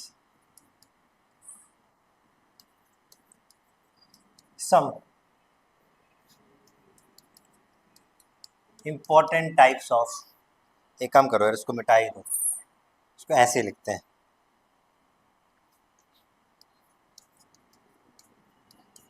some important types of angles, है ना। ये आपके पास हेडिंग रहेगी। देखो अब क्या होता है बच्चा, अब अभी तक हमने जो भी एंगल्स वगैरह के बारे में पढ़ा था, हमने मतलब कौन कौन से एंगल पढ़े थे, एक्यूट एंगल पढ़ा था, ऑब्ट्यूज एंगल पढ़ा था, है ना, क्या क्या होते हैं, रिफ्लेक्स एंगल, ये सारी बातें हैं। अब कुछ और भी इंपॉर्टेंट एंगल्स हैं जिसके बारे में हमको पढ़ना है, वो देखो वो कौन कौन से होंगे। देखो अगर आपके सामने मैं बोल रहा हूँ कि दो लाइन्स हैं, कोई भी दो लाइन्स आपके पास, अगर वो आपस में क्या कर रही हैं दोस्त, इंटरसेक्ट कर रही हैं, रुकना 2 मिनट। मैंने कहा आपके पास कोई भी दो लाइन्स हैं, ठीक है, ये मैंने एक लाइन आपके सामने ड्रॉ कर दी है और एक लाइन मैं आपके सामने ऐसे ड्रॉ कर रहा हूँ, ठीक है ना। ये दो लाइन्स आपके पास इंटरसेक्ट कर रही हैं, या फिर मैं आपके सामने बोलूँ ये जो दो लाइन्स हैं ये आपके पास क्या है, ये पैरेलल हैं। ये दो लाइन्स आपस में क्या है, पैरेलल हैं, and they are being intersected by one another line. Done. तो चलो इतनी बातचीत है, इसको ध्यान से समझेंगे। अब देखो मैंने क्या बोला था, जब दो लाइन आपस में इंटरसेक्ट करती हैं तो क्या होता है आपके पास, ये वाला एंगल क्या होता है अल्फा, और वो वाला एंगल मैंने क्या बोला था आपको बीटा। अल्फा वाला हमेशा एक्यूट होता है, बीटा वाला क्या होता है ऑब्ट्यूज। याद रखना जब भी दो लाइनें आपस में इंटरसेक्ट करती हैं तो ये एंगल हमेशा इसके बराबर होता है, तो इनको हम क्या बोलते हैं, वर्टिकली अपोजिट एंगल्स। तो कौन से एंगल्स आ गए हमारे पास, वर्टिकली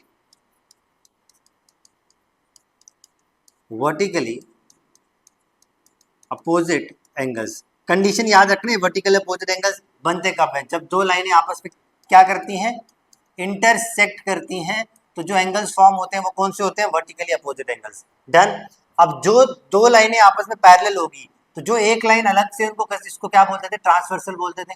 अगर आपको याद आ रहा है मैंने लिखवाया था, इसको हम क्या बोलते थे, ट्रांसवर्सल लाइन।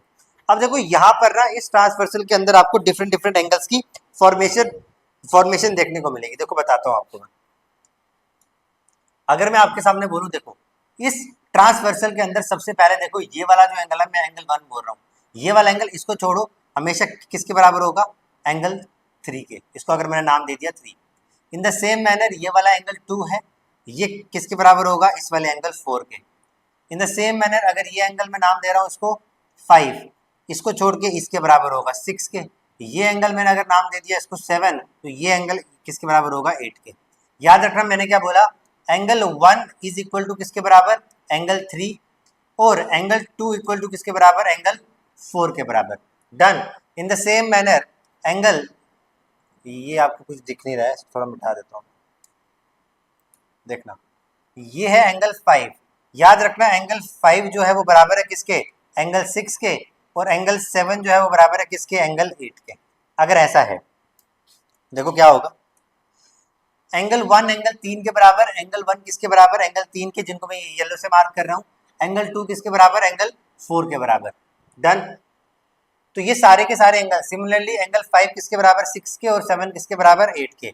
ये जो सारे एंगल्स मैंने आपके सामने लिखे हैं ना, ये इसको अपन क्या बोलते हैं, कॉरेस्पॉन्डिंग एंगल्स। क्या बोलते हैं, कॉरेस्पॉन्डिंग एंगल्स। और ये कॉरेस्पॉन्डिंग एंगल्स बनते कब है, जब दो पैरेलल लाइंस को ट्रांसवर्सल जब इंटरसेक्ट करती है, तो जो डिफरेंट एंगल्स की जो फॉर्मेशन देखने को मिलती है वो क्या होता है, कॉरेस्पॉन्डिंग एंगल्स। अच्छा एक चीज और समझो, इसी के अंदर देखना, ये देखो ये क्या बन रहा है यहाँ पे, एक तरीके से जेड फॉर्म हो रहा है। देखो क्या बन रहा है, एक जेड बन रहा है। तो याद रखना जब भी आपके पास ये जेड बनेगा, इस जेड के जो अंदर वाले जो नंबर ये हैं, जैसे एंगल 3 बन रहा है, ये किसके बराबर होगा, 7 के। एंगल 4 किसके बराबर होगा, एंगल 5 के। इसको बोलते हैं क्या, इस z के अंदर बन रहे ये होते हैं ऑल्टरनेट इंटीरियर एंगल्स। तो याद रखना एंगल 7 किसके बराबर, एंगल 3 के, और एंगल 5 किसके बराबर, एंगल 4 के। आप शॉर्ट फॉर्म में याद रख सकते हो इस z वाला फॉर्म, ठीक है। इनको क्या बोला जाता है, इनको बोला जाता है ऑल्टरनेट इंटीरियर एंगल्स। क्या बोला जाता है, ऑल्टरनेट इंटीरियर एंगल्स बोला जाता है। बोलो यहाँ तक बात समझ में आ गई। अच्छा अगर ये वाली बातचीत आपको समझ में आ गई, तो नेक्स्ट पॉइंट पे आएंगे। अब देखो ये वाला जो एंगल 1 है, ये वाला जो आपका एंगल 1 है, वो देखो क्या है, ये एंगल 1 किसके बराबर होगा, इन द सेम मैनर। ठीक है, देखो z तो यहाँ भी बन रहा है, देखो ये इसके बराबर है ना, तो इन द सेम ऐसे क्रॉस में हो रहे थे ना। देखो अगर आपने z बनाया तो ये इसके बराबर और ये इसके बराबर, ये कौन से हो गए, alternate interior angles. In the same manner angle 1 किसके बराबर होगा, एंगल 2 किसके बराबर, एंगल 6 के, एंगल 1 एंगल 8 के। तो एंगल 1 किसके बराबर होगा, एंगल नंबर 8 के, और एंगल 2 किसके बराबर होगा, एंगल नंबर 6 के। देखो है तो ये z के बाहर वाले नंबर है, z के अंदर वाले ऑल्टरनेट इंटीरियर और z के बाहर वाले ऑल्टरनेट एक्सटीरियर। तो ये जो एंगल्स आपके पास बने हैं, ये कौन से एंगल कहलाते हैं, ये कहलाते हैं आपके पास alternate exterior angles, alternate exterior angles. बोलो यहाँ तक बातें आपको समझ में आ गई, पक्की बात है। अगर ये बातें समझ में आ गई तो इसके अंदर एक पॉइंट और है जो आपको समझना है। देखो ये जो ट्रांसवर्सल है ना, इसके जो अंदर वाले एंगल होते हैं ना, हमेशा याद रखना, जैसे एंगल 5 प्लस एंगल 3 है, इसके अंदर वाले एंगल्स का सम हमेशा कितना होता है, 180 degree. In the same manner angle 7 plus angle 4 भी कितना होगा, 180 डिग्री। ये वाली एडिशनल बात भी याद रख लेना कि ट्रांसवर्सल के जो अंदर वाले जो एंगल है, उन दोनों का सम हमेशा कितना आता है, 180 डिग्री आता है। और इन the same manner opposite side में भी जो अंदर वाले एंगल्स है वो क्या होंगे आपके पास, उनका सम 180 डिग्री होगा। तो ये आपका सारा का सारा हो गया। तो इसको फटाफट से अपन क्या करते हैं, एक बॉक्स में इंसर्ट कर देते हैं ना। चलो ये आ गया आपके पास, ये मैं बना दिया एक, ये आ गया वर्टिकली अपोजिट एंगल्स। क्या आ गए, वर्टिकली अपोजिट एंगल्स। देन आ गया आपके पास ऑल्टरनेट एक्सटीरियर एंगल्स। देन आ गया आपके पास कॉरेस्पॉन्डिंग एंगल्स। और किसकी बात करी, ये आ गया, बात करी ऑल्टरनेट इंटीरियर एंगल्स की। चलो बातचीत हो गई। और हाँ ये दो इंपॉर्टेंट रिजल्ट्स हैं, इसको भी मैं ऐसे हाईलाइट कर देता हूँ, बॉक्स के अंदर कर देता हूँ, 5+3, और इसको भी बॉक्स के अंदर ही रख देता हूँ, बिकॉज इनका कुछ नाम नहीं है इसीलिए। तो चलो आप इसको फटाफट से रिवाइज कर लो सारे के सारे।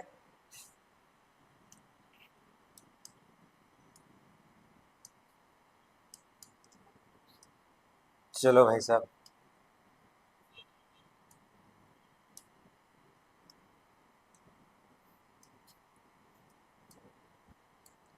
ये आपके पास हो गया सारा का सारा।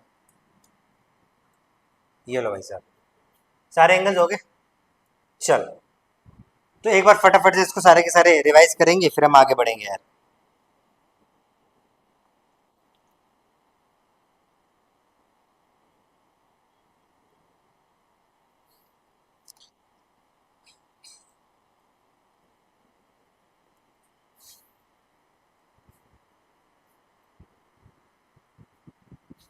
हो गया, आगे बढ़ जाए? क्या बोल रहे हो सर? ये जो एंगल 1 3 आपने 180 वाला लिखा है, इनका कुछ नाम नहीं है क्या? देखो ऐसे तो इनका कुछ नाम नहीं है, बट इसको आप एक नाम से बोल सकते हो, इसको कॉन्जिकेटिव इंटीरियर एंगल्स भी बोल सकते हो आप ना कभी कभी। अगर आप लिखना चाहते हो तो यहाँ पर आप लिख लो, मैं एरो करके लिखवा देता हूँ आपको। इन दो एंगल्स को एक और नाम से बोला जाता है कॉन्जिकेटिव इंटीरियर एंगल्स, लगातार आने वाले इंटीरियर एंगल्स, इस नाम से भी बोल देते हैं इनको। लो भाई, ठीक है, ऐसा कर लो।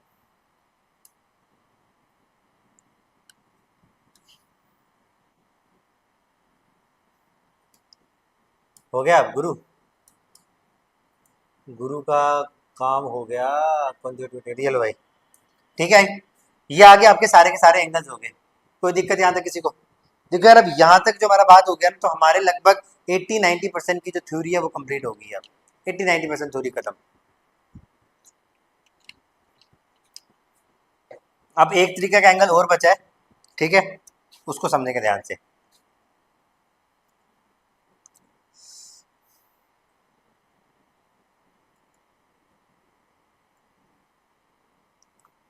ऐसे ही बना लेते हैं।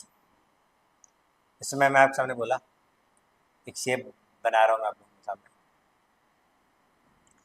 बस एक एंगल एंगल समझाने के लिए बना रहा हूँ। कोई इतनी कोई रॉकेट साइंस नहीं है इसमें।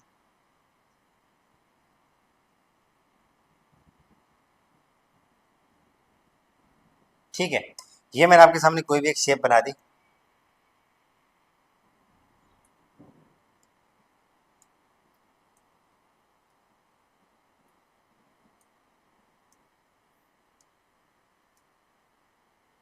चलो, अब देखो क्या होता है। जैसे फॉर एग्जांपल मैंने इसको कुछ नाम दे दिया, मैंने कहा इसका नाम ए है, इसका नाम बी है, इसका नाम सी है और इसका नाम डी है।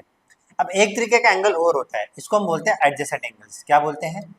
Adjacent angles. अब देखो एडजेसेंट एंगल्स क्या होते हैं। एडजेसेंट एंगल्स होते हैं जो एक साथ साथ साथ वाले नंबर। कौन से?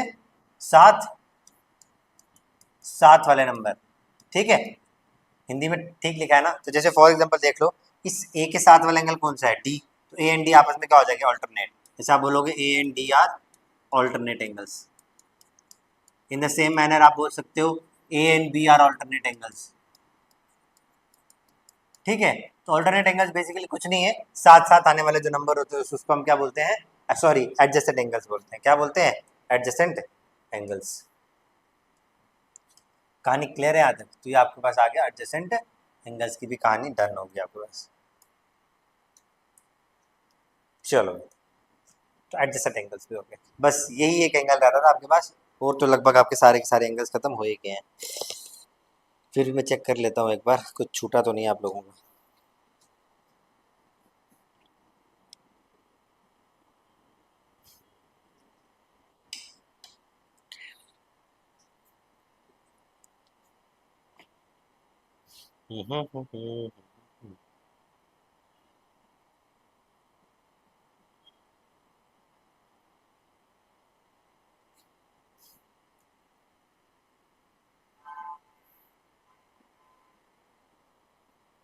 नहीं है, बस इतना ही है यार। और कुछ इसमें कुछ थ्योरीज वगैरह तो रहती नहीं है। बस ये हो गया आपका। डन डन डन डन हो गया आप लोगों का।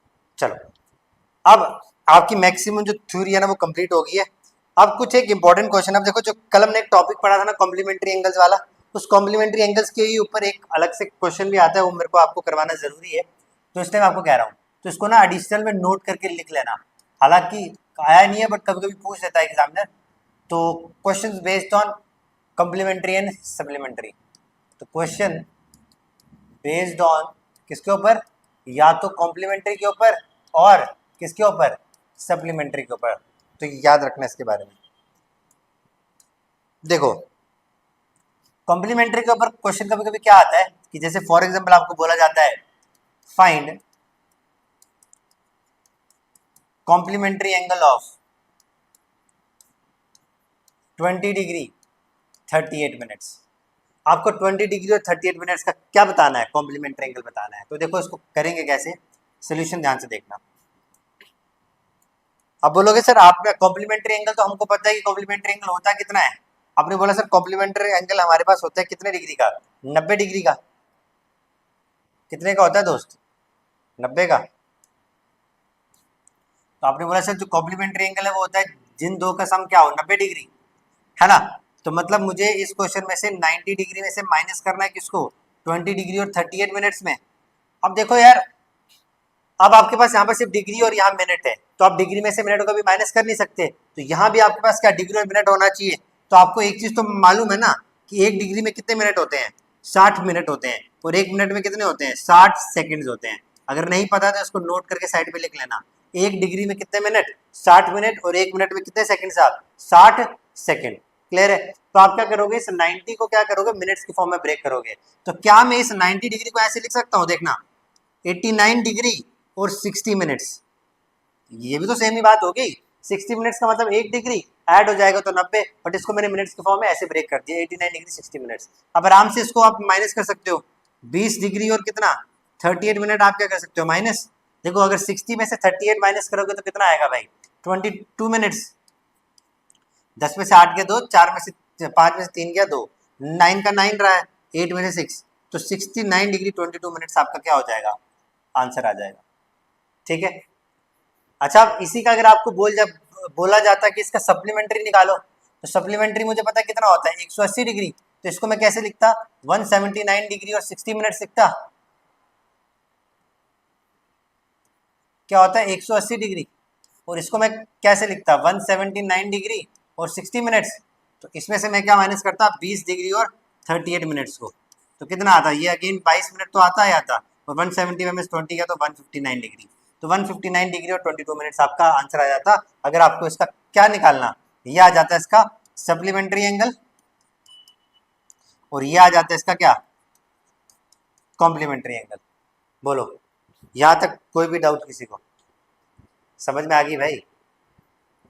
यार आज ना बहुत गर्मी है, मतलब इधर खड़े नहीं रहा जा रहा है बिना गर्मी के नहीं, गर्मी में खड़ा नहीं रहा जा रहा, बहुत स्वेटिंग भाई नेक्स्ट लेवल की हो रही है यार।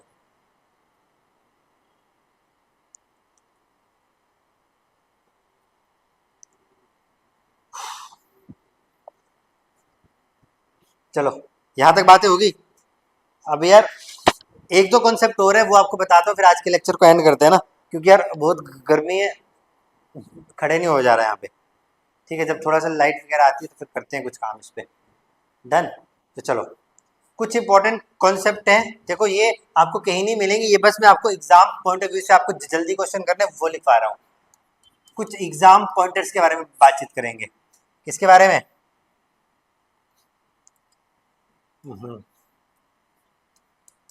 एग्जाम पॉइंटर्स लिखो भाई, यस एग्जाम पॉइंटर्स। डन। तो ये बढ़िया से यहाँ पर हो गया है, कुछ एक एग्जाम पॉइंटर्स के बारे में अपन क्या करेंगे, अब डिस्कशन करेंगे, डिटेल्स डिस्कशन। एग्जाम पॉइंटर्स देखो, एग्जाम पॉइंटर्स के लिए हमको क्या याद रखना है इस पूरे चैप्टर्स में ना, कुछ ना आपके पास डिराइव्ड रिजल्ट्स होते हैं, उसके बारे में अपन क्या करेंगे, बातचीत करेंगे। सबसे पहले देखो एक होता है सीजर कॉन्सेप्ट, कौन सा, कैंची वाला कॉन्सेप्ट, कैंची कॉन्सेप्ट। ठीक है, पहले मैं आपको बताता हूँ सीजर कॉन्सेप्ट। अरे भाई मेरे को पता था ये चेंज नहीं ना किया मैंने। तो पहला कॉन्सेप्ट हमारे पास आएगा कौन सा, सीजर, SCISSOR, सीजर कॉन्सेप्ट। ये कौन सा कॉन्सेप्ट है, सीजर कॉन्सेप्ट। इससे आपके क्वेश्चन फटाफट सॉल्व हो जाते हैं। मैं बताता हूँ आपको कैसे क्वेश्चन आपने देखे होंगे। देखना जब कभी भी आप लाइंस एंड एंगल सॉल्व करोगे ना दोस्त, तो वहां पर आपको ना कुछ इस पैटर्न के क्वेश्चन देखने को मिलेंगे। मैं आपको बताता हूँ, जैसे फॉर एग्जाम्पल मैंने कहा ये कोई मैंने आपके सामने एक लाइन बना दी है, नहीं यार गड़बड़ा कहा जाता है,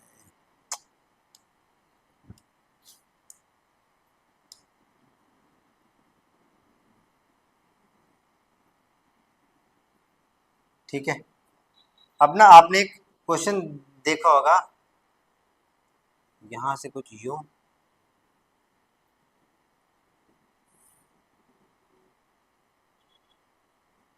गलत हो गया यार,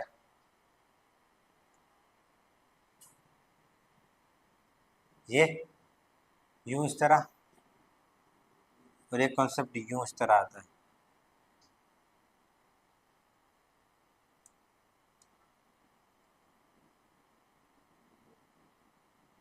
ठीक है भाई साहब।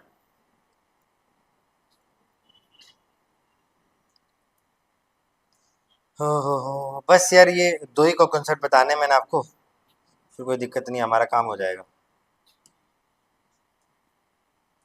देखो ध्यान से, इसको कहते हैं सीजर कॉन्सेप्ट। आपके पास जब कभी भी लाइंस एंड एंगल्स में कई ऐसी फिगर आपको देखने को मिलेगी ना, और इस फिगर में आप एक चीज को करना नोटिस, यहाँ पर आपको क्या दिया होगा। फॉर एग्जांपल मान लो कि ये वाला एंगल आपको कुछ भी दिया हो, मान लो ए डिग्री दिया हुआ है, ठीक है। ये एंगल आपको कितना दिया हुआ है, बी डिग्री दिया हुआ है, और ये एंगल आपको कितना दिया हुआ है, सी डिग्री दिया हुआ है, और आपसे पूछा जा रहा है इस एक्स डिग्री का आंसर क्या होगा। ठीक है, तो याद रखना यहाँ से कि इस केस में क्या होता है, आपके पास जो एक्स डिग्री होता है ना, वो बराबर होता है किसके बराबर, a degree plus b degree plus c degree. तो ये जो एक्स डिग्री का आंसर होगा वो डायरेक्टली कितना आ जाएगा, a degree plus b degree plus c degree आ जाएगा। डन, बोलो यहां तक की कहानी आपको क्लियर है, यस और नो। तो ये था आपके पास कहानी, सीजर कॉन्सेप्ट। अब एक और कॉन्सेप्ट होता है, उसको भी ध्यान से समझेंगे, सेम इसी का भाई है, वो मिलता जुलता है, तो उसको भी बनाएंगे एक बार, कोशिश करेंगे सही बने। सही तो बनाना ही पड़ेगा भाई, नहीं तो गड़बड़ा जाएगा काम हमारा। चलो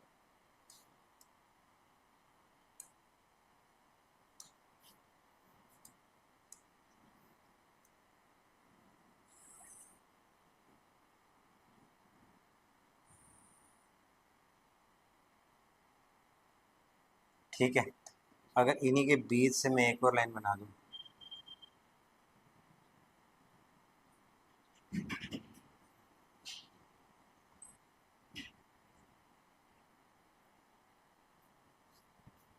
डन।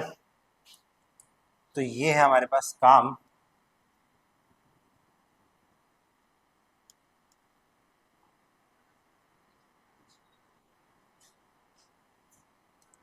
हाँ, बस देख लो अब इधर।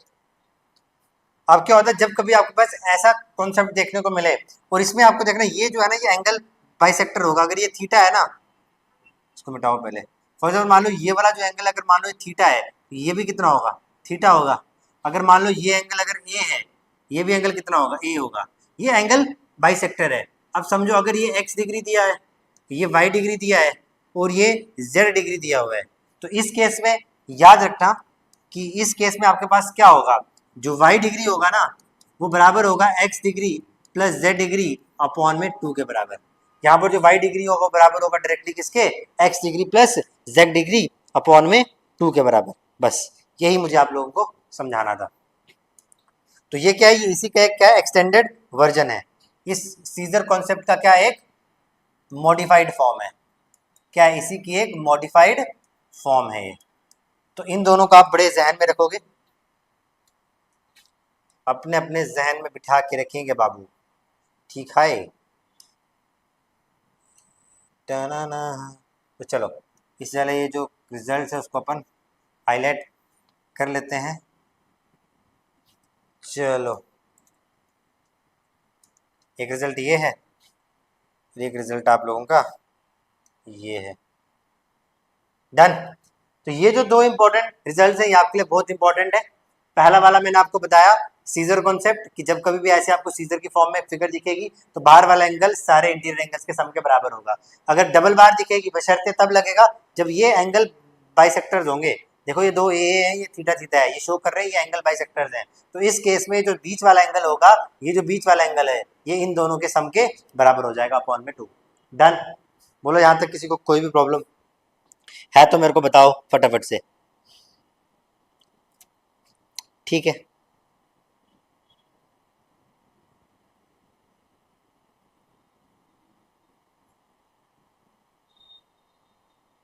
चलो अब एक लास्ट कॉन्सेप्ट करते हैं, जिसका नाम है हमारे पास माइंड कॉन्सेप्ट।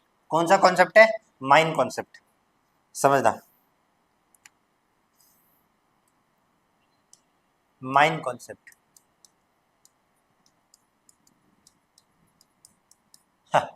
माइंड कॉन्सेप्ट है, ये मैंने अपने नाम पे रखा है, यानी कि इसको हम शॉर्ट फॉर्म में बोलेंगे एम कॉन्सेप्ट भी बोलेंगे। क्या बोलेंगे? माइंड कॉन्सेप्ट, यानी कि एम कॉन्सेप्ट। डन। उसको हम ऐसे बनाएंगे, एरो भी बनाएंगे। तो यार इसने गलती कर दिया ना,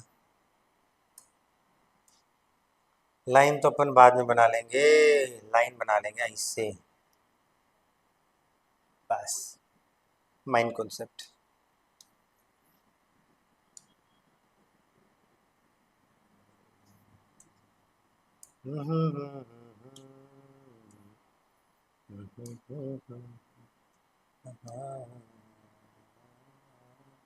ये भी बहुत इंपॉर्टेंट है, एग्जाम के लिए बहुत आता है, इस चीज का यूज बहुत देखने को मिलता है। मैंने आपको वही चीज लिखाई है जो आपके एग्जाम में बहुत ज्यादा यूज होती है, ठीक है, वरना इसमें तो बहुत सारे कॉन्सेप्ट है बट हमारे लगते नहीं है। तो माइंड कॉन्सेप्ट का मतलब क्या है? यानी कि एम कॉन्सेप्ट। जब कभी भी आपको फिगर में ये एम वाला कॉन्सेप्ट लगाना है, अभी देखना कैसे लगाएंगे अपन।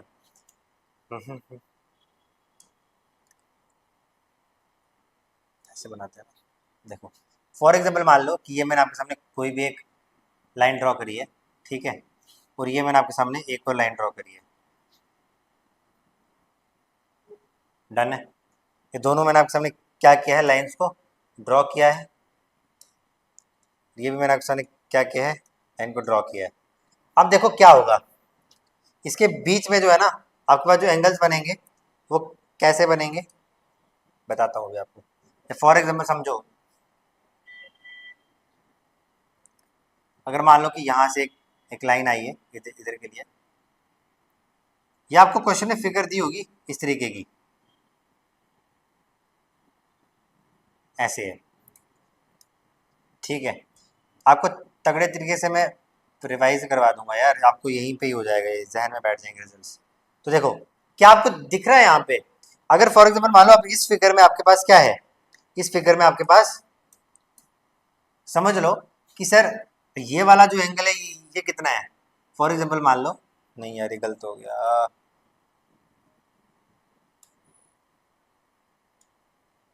फॉर एग्जाम्पल मानो कि ये वाला जो एंगल है ये आपके पास क्या है, ये थीटा है, ठीक है।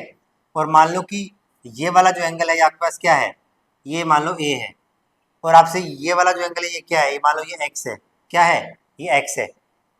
तो हमेशा याद रखना कि इस केस में जो एक्स होगा वो हमेशा किसके बराबर होगा, ए प्लस थीटा के बराबर होगा। किसके बराबर होगा? ए प्लस थीटा के बराबर होगा। अभी मैं बताता हूँ क्यों।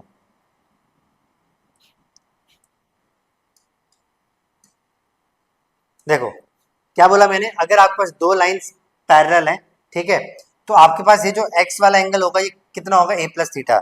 चलो मैं आपको फील करवाता हूँ ये एम एम कैसे बन रहा है, देख लो इधर। अगर मैं आपके सामने ऐसे ही एक मतलब रफली बताऊं तो ध्यान से इस फिगर को मतलब देखते रहना। ये वाली जो लाइन के साथ जो ये वाली लाइन बना रहा हूं मैं, और ये ऐसे करके, क्या ये पूरी की पूरी फिगर मुझे एम एम बनता हुआ दिख रहा है ना?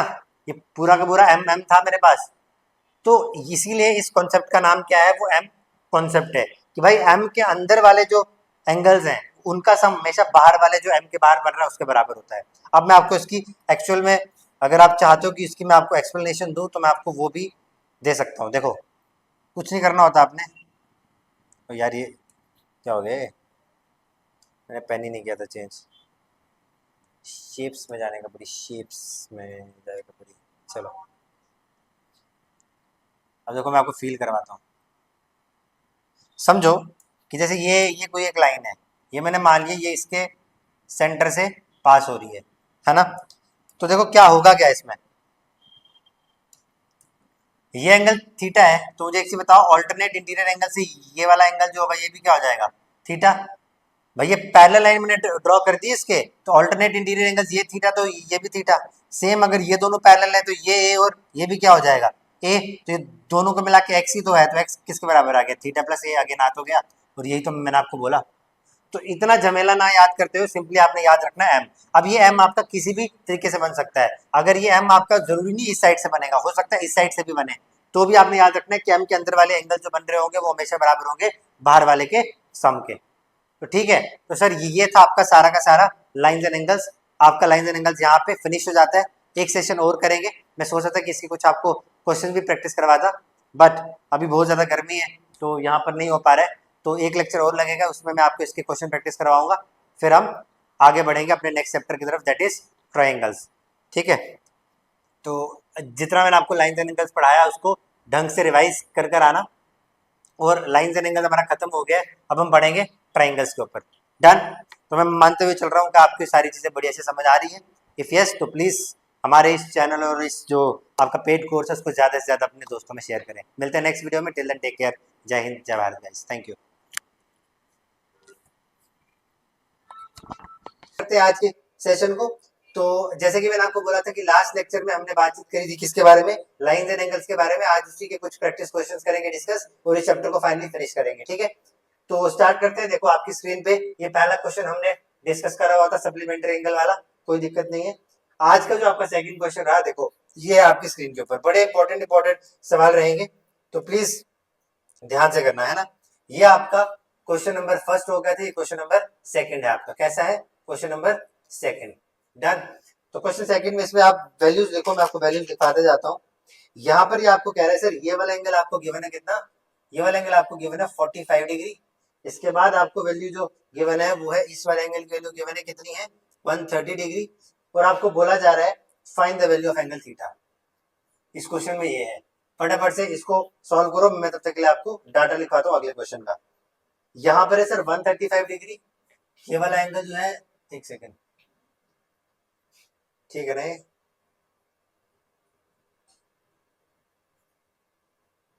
ठीक है चलो।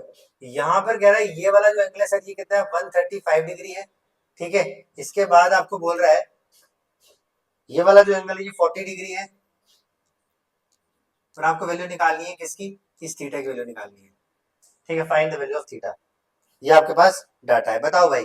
पहले इन क्वेश्चंस को करेंगे डिस्कस, ये आपका क्वेश्चन नंबर थर्ड हो जाएगा। तो बताओ इनके आंसर्स क्या आएंगे। मैं मानते हुए चल रहा हूँ कि आप लोगों को यहाँ तक कोई भी प्रॉब्लम नहीं है ना। और चलो देखो, अगर मैं आपके सामने क्वेश्चन नंबर सेकंड की बात करूं तो आपको क्या बोला गया है, देखो ये लाइनें आपस में आपको पैरेलल गिवन दी हुई है। मान लो कि आपको L1 दिया है, ये L2 दिया है, और ये L3 दिया है।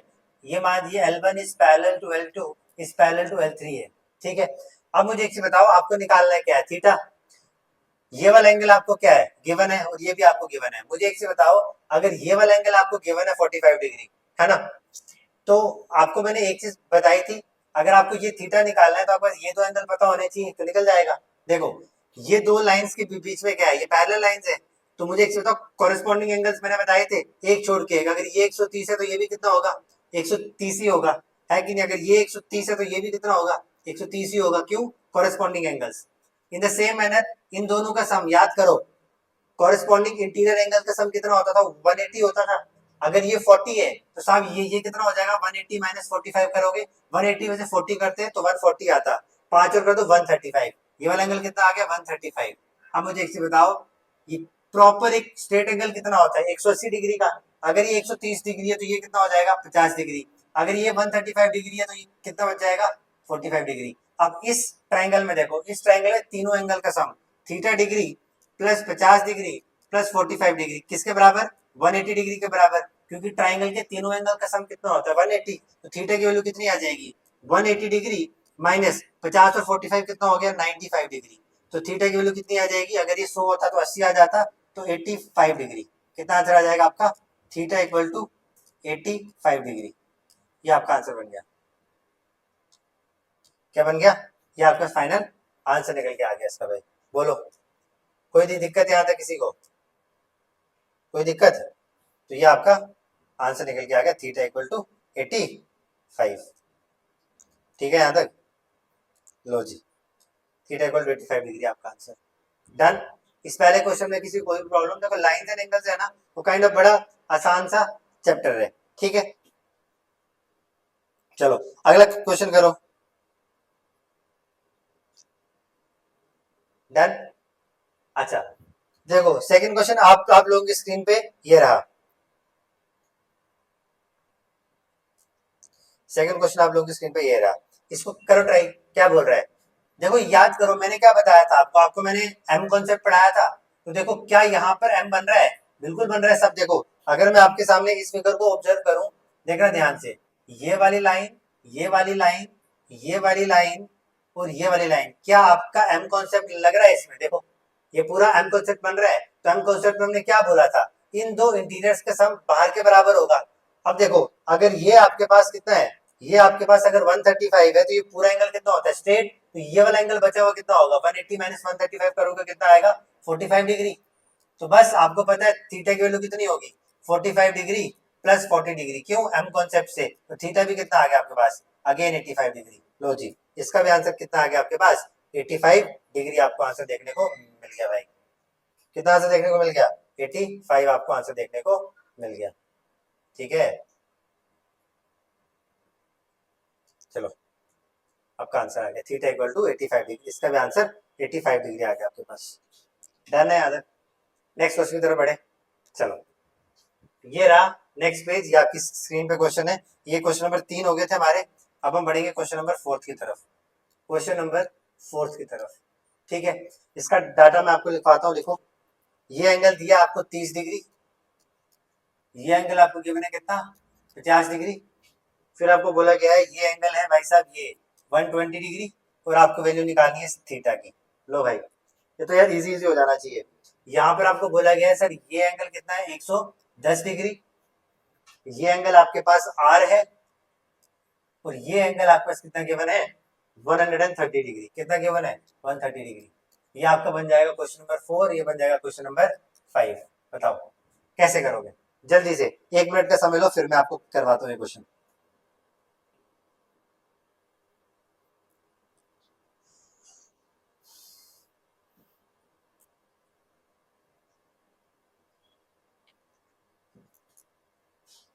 हो गया, देखो मैंने आपको सीजर कॉन्सेप्ट पढ़ा कर आया हूँ। मैंने आपको यही तो बताया पूरे के पूरे, मतलब सीजर कॉन्सेप्ट में मैंने यही बताया था कि सर देखो क्या होगा सीजर कॉन्सेप्ट में, आपको सिंपल सी बात है यही देखना है कि साहब आपके पास क्या है, कि जो अंदर वाले सम है, जो अंदर वाले एंगल है उनका सम हमेशा बाहर वाले के। तो आप बोलोगे सर यहाँ पर 30 degree plus 50 degree plus theta equal to किसके बराबर, 120 डिग्री।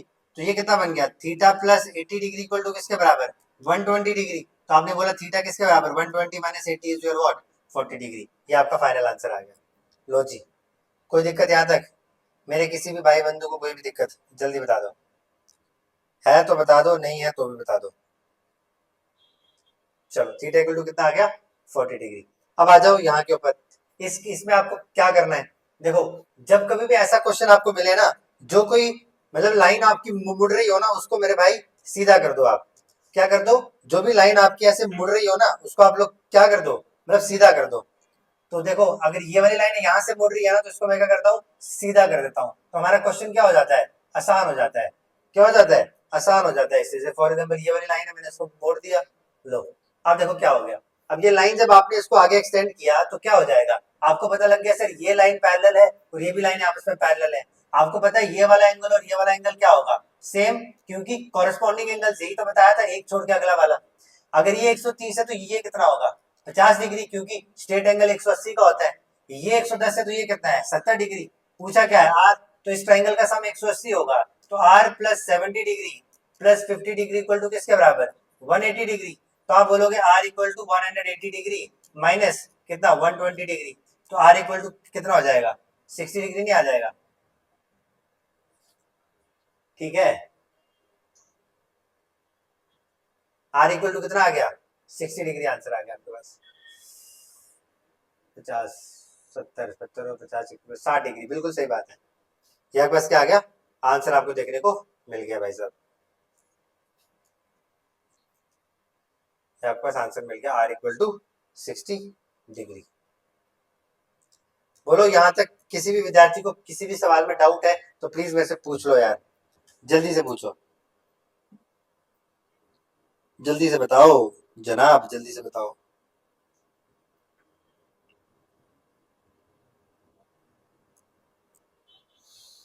हो गया, आगे बढ़ जाएं। कितने क्वेश्चन हो गए? 5। नेक्स्ट क्वेश्चन देखो, आपके लिए क्वेश्चन मैं ऑलरेडी बना के लाया हूँ, क्योंकि देखो यार इन फिगर्स को बनाने में टाइम लगता है, इसलिए मैं पहले से ही बना के लाया हूँ। तो डाटा मैं आपके सामने भी यहाँ पर लिख देता हूँ। कितने क्वेश्चन हो गए थे हमारे? 5। ये आपको क्वेश्चन नंबर 6 आ गया। इसमें डाटा याद रख लो, ये एंगल 1 है, ये एंगल नंबर 2 है, ये एंगल नंबर 3 है, ये एंगल नंबर 4 है, ये एंगल नंबर 5 है, और ये एंगल नंबर कितना है? 6 है। ठीक है, आपको क्या बताना है? आपको बताना है सबका sum, angle 1 plus angle 2 plus angle 3 plus so on to angle 6 करके कितना आएगा। ठीक है, ये क्वेश्चन नंबर 7 का डाटा भी लिख लो। क्वेश्चन 7 का डाटा आपको कह रहा है सर ये यहाँ पर 133 डिग्री है, ये वाला एंगल आपको कितना गिवन है? 133 डिग्री। आपको निकालना क्या है? आपको निकालना ये एक्स है, you have to find this x. Okay, बस इतना ही डाटा गिवन है आपके पास, बताओ कितना आएगा।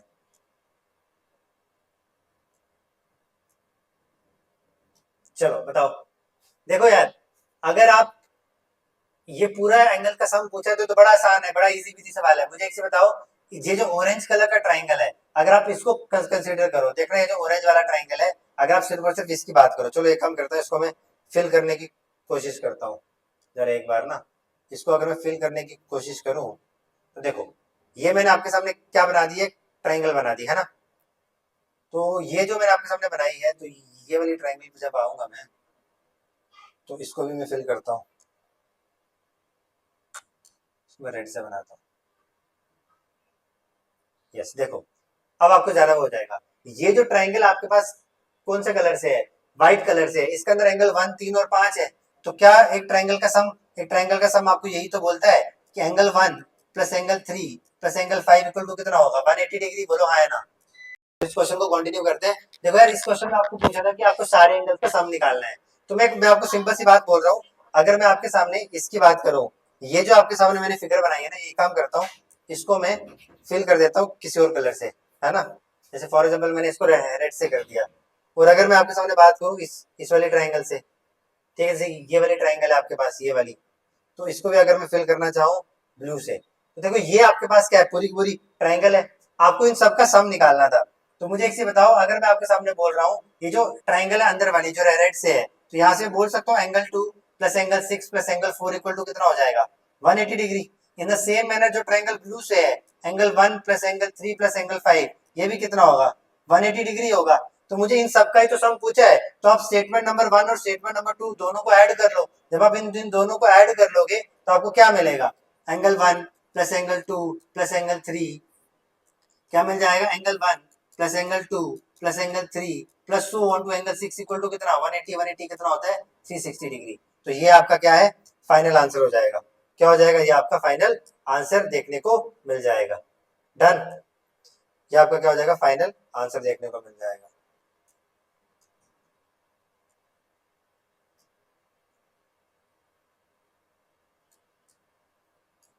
डन। तो ये आपका इस क्वेश्चन का आंसर आ गया। देखो अब जब मैं अगर यहाँ आऊंगा, ये यार ये कितना है? 133 डिग्री है, तो ये भी कितना हो जाएगा? 133 डिग्री होगा। क्यों भाई? Vertically opposite angles. ठीक है, अब देखो ये वाली लाइन और ये वाली लाइन आपस में क्या है? पैरेलल है। अगर पैरेलल है तो भाई साहब ये वाला एंगल और जो ये वाला एंगल है, ये ट्रांसवर्सल के अंदर वाले हैं। ये 133 है, तो ये टोटल सम कितना होगा इनका? 180। तो 133, तो ये वाला एंगल कितना होगा? 180 माइनस 133 करोगे तो कितना आएगा? 180 में से 30 माइनस किया तो 50, 3 और 47 डिग्री। अब देखो ये क्या है आपके सामने? ये वाला एंगल और ये वाला एंगल कौन से? ऑल्टरनेट इंटीरियर एंगल्स हैं। तो अगर ये 47 है तो ये भी कितना हो जाएगा? 47। तो यहाँ से पता लग गया एक्स की वैल्यू कितनी है आपके पास? 47 डिग्री। कितना आंसर आएगा आपके पास एक्स की वैल्यू का? 47 डिग्री आंसर आ गया। लो भाई जी, एक्स की वैल्यू कितनी हो जाएगी? 47 डिग्री। एक्स की वैल्यू कितनी आ गई? 47 डिग्री आ गई। बोलो ठीक है यहाँ तक? बढ़िया है। चलो इतना इतना का डाटा मैं सेव कर लेता हूँ, क्योंकि भाई लाइट का कोई भरोसा नहीं है ना, लाइट का कोई भरोसा नहीं है।